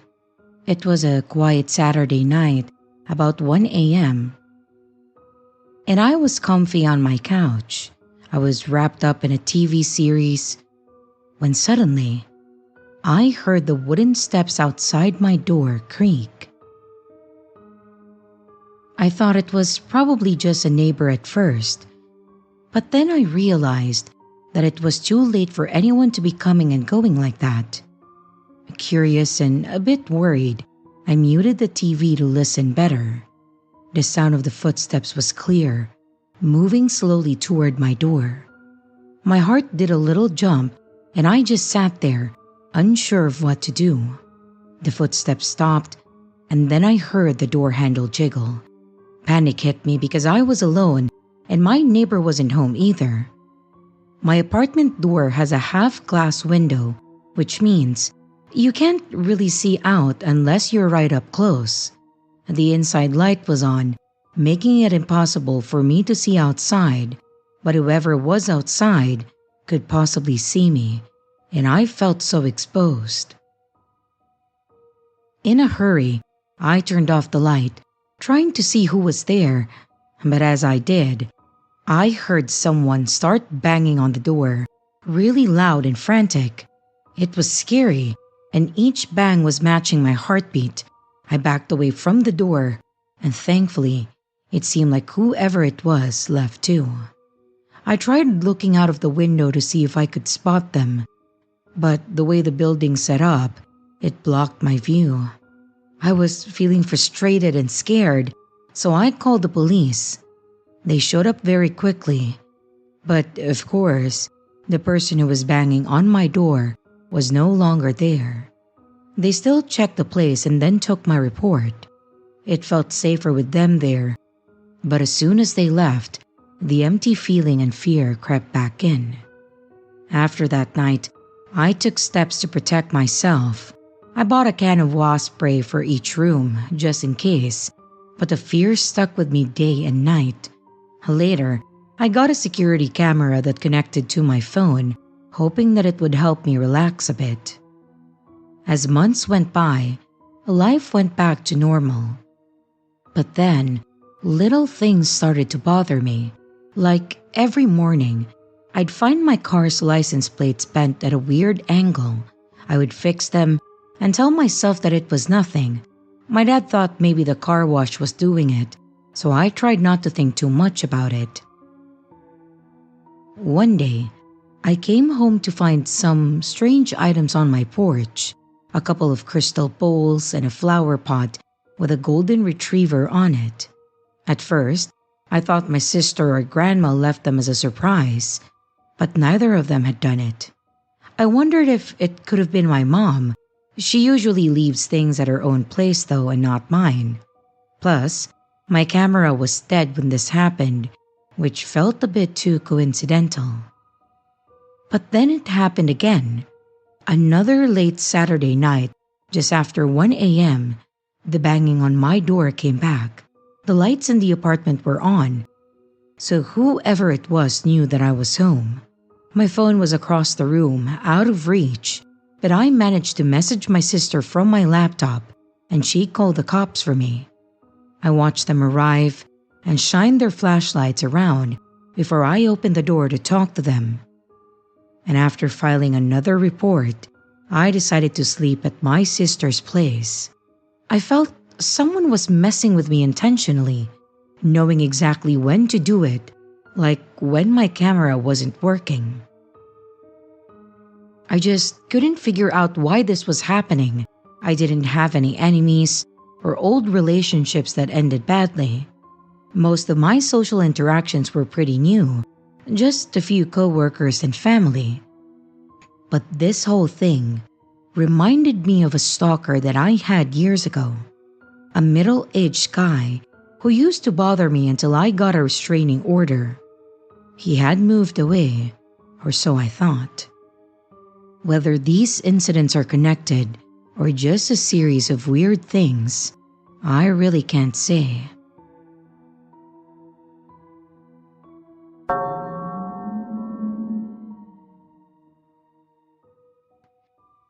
About 8 years ago, when I was just 15, I went through something that still gives me chills today. Back then, I was really into a certain style. Dark clothes, colorful hair, and all that stuff. Most of my friends were in it too, and we would spend our days hanging out at a skate park near the edge of town. It was our spot where we felt free and cool even during the summer heat. One particularly hot summer day, I noticed a guy standing off to the side by himself. He looked to be about 19 or so, much older than us. He didn't skate, and he just watched from a distance. I figured that he was just admiring the tricks or maybe too shy to join in. But then, he showed up again the next day and the next. He started asking my friends about me, which was strange because I didn't know him at all. I shrugged it off, thinking maybe he was just awkward and meant no harm. But then things started to get weird. One afternoon, as I was heading home from the park to the bus stop, I had this nagging feeling that someone was following me. I glanced back and I saw the same guy trailing me. He was keeping a fair distance but always within sight. I texted my friend who was still at the park, asking him to meet me. And as I reached the corner to wait, I saw the guy standing back, half hidden, watching me talk to my friend. My friend whispered, asking if I knew that I was being watched. I nodded, feeling both uneasy and a bit exposed. This wasn't just a one-time thing. He began showing up more often, popping up unexpectedly at places that he shouldn't have been. One evening, I called my dad to pick me up from the bus station, nervous about walking home alone. And sure enough, the guy was there again, lurking in the shadows, peering around the corners to watch me get into the car. It was like something out of a bad movie, but it was happening to me. Another time, while I walked through the town center after the shops have closed, I saw him coming from the opposite direction. I thought he passed by, but when I turned to check, there he was, pretending to look into a closed shop window. And as soon as I started walking again, he turned and began following me. My heart raced. I ducked into one of the few open stores, which was a large supermarket, and I stayed there until I felt that it was safe.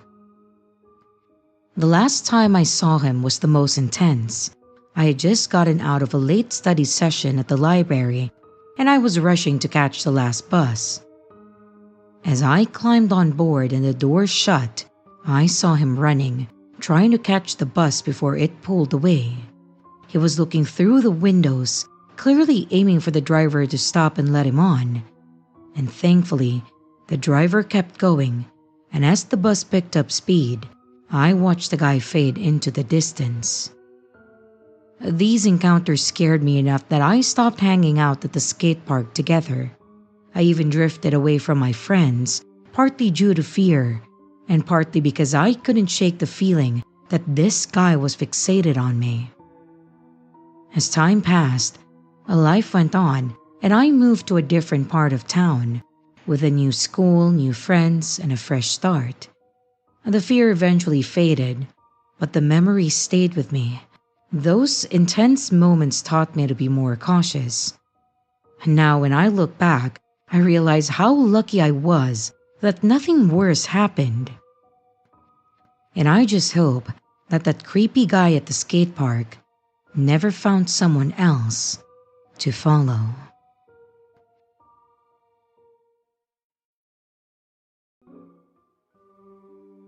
Hey everyone, this is your creepy sister. Thank you so much for watching the video. I do hope you enjoyed it. Also, don't forget to leave a like and a comment. It really helps the channel out. A big shout out to both my channel members and Patreon members. Thank you so much for taking your support to the next level. You guys are great. And again, to everyone, stay scared because your fear feeds me.